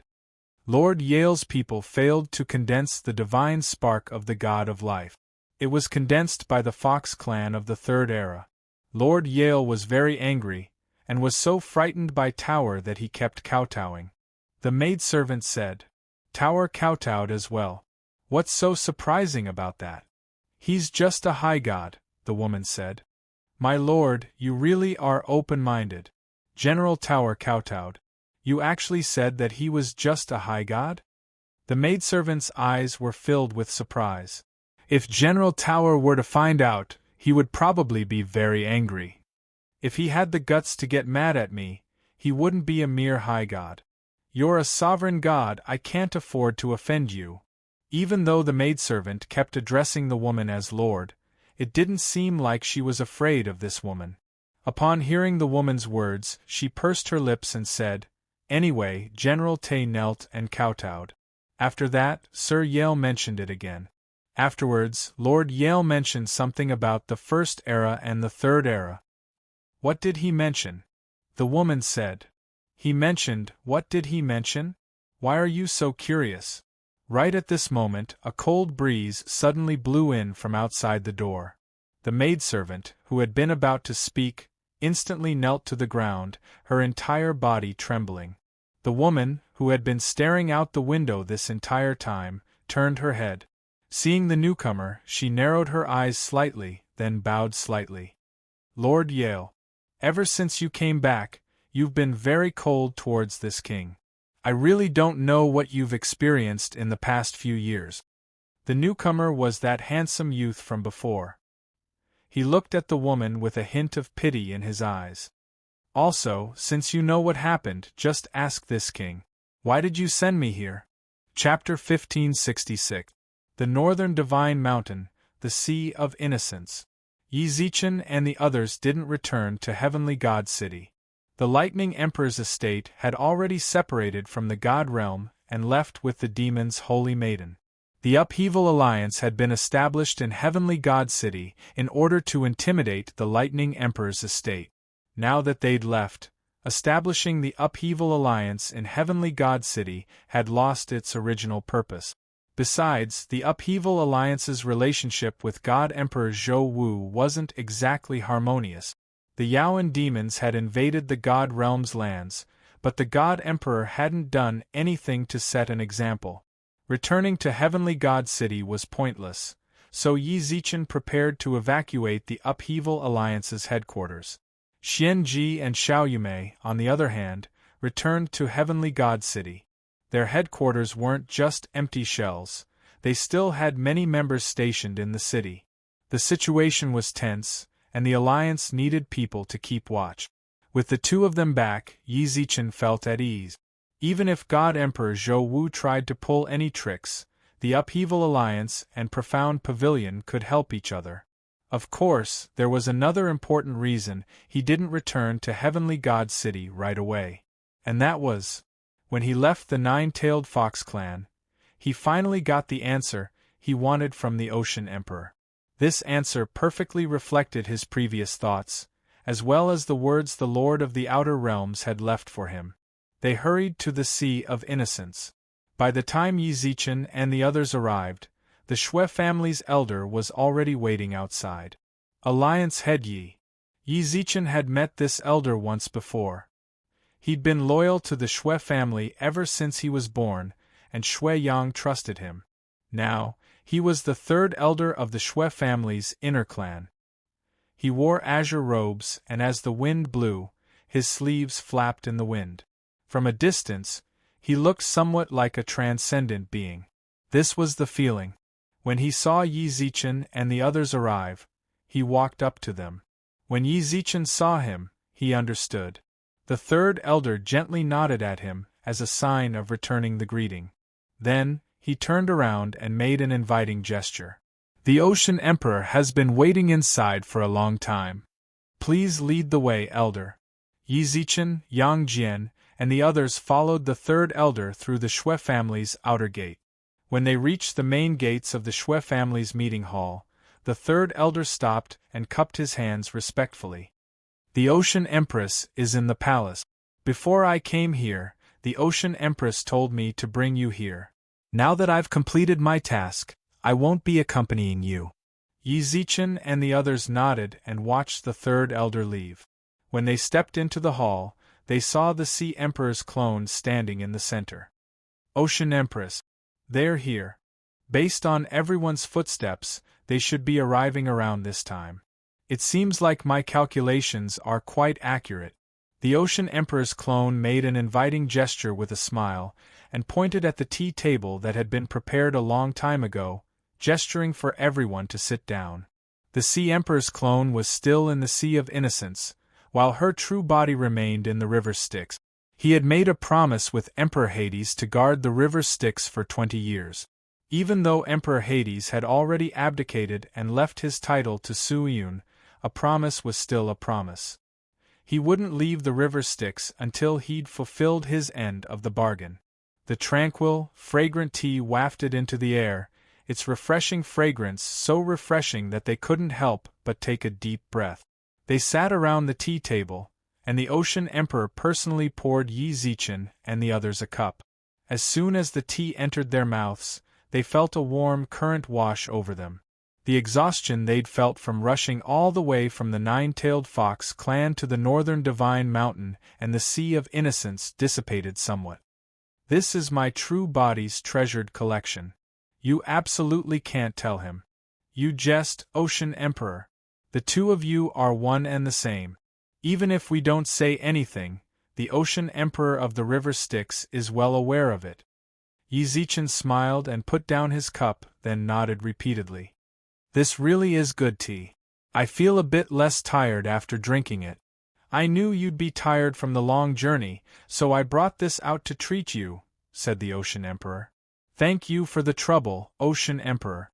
Yi Zichen sat upright at the table. When we returned to the northern Divine Mountain, we discovered that the flames of war had yet to disperse.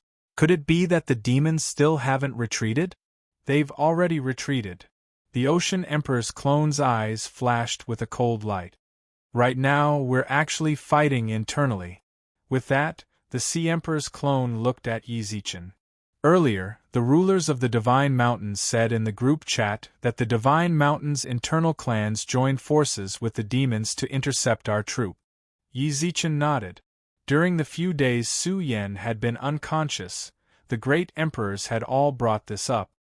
The demon's onslaught has already left the Divine Mountains in dire straits. The traitors of the ancient god clans have made things even more difficult for us. Fortunately, the demons suddenly retreated and ignored the rebellious clans. You could say they've been betrayed. Some clans saw the situation and chose to surrender. Some stubbornly resisted and launched a counterattack. Some clans stubbornly resisted and launched a counterattack. Now, the Divine Mountains are fighting amongst themselves because of those traitors. Yi Zichen couldn't help but sigh inwardly. It was precisely because the gods weren't united that the Lightning Emperor's estate, the backbone of the god realm, had betrayed them, and the other clans had joined forces against the demons. That was why the demons and Yao had dared to attack the gods. If the gods were united, the demons and Yao wouldn't have dared to do anything to them. The demons' crushing defeat in the primordial era was still fresh in their mind. If the gods were as united as they were in the primordial era, the demons would have no choice but to hole up in their territory.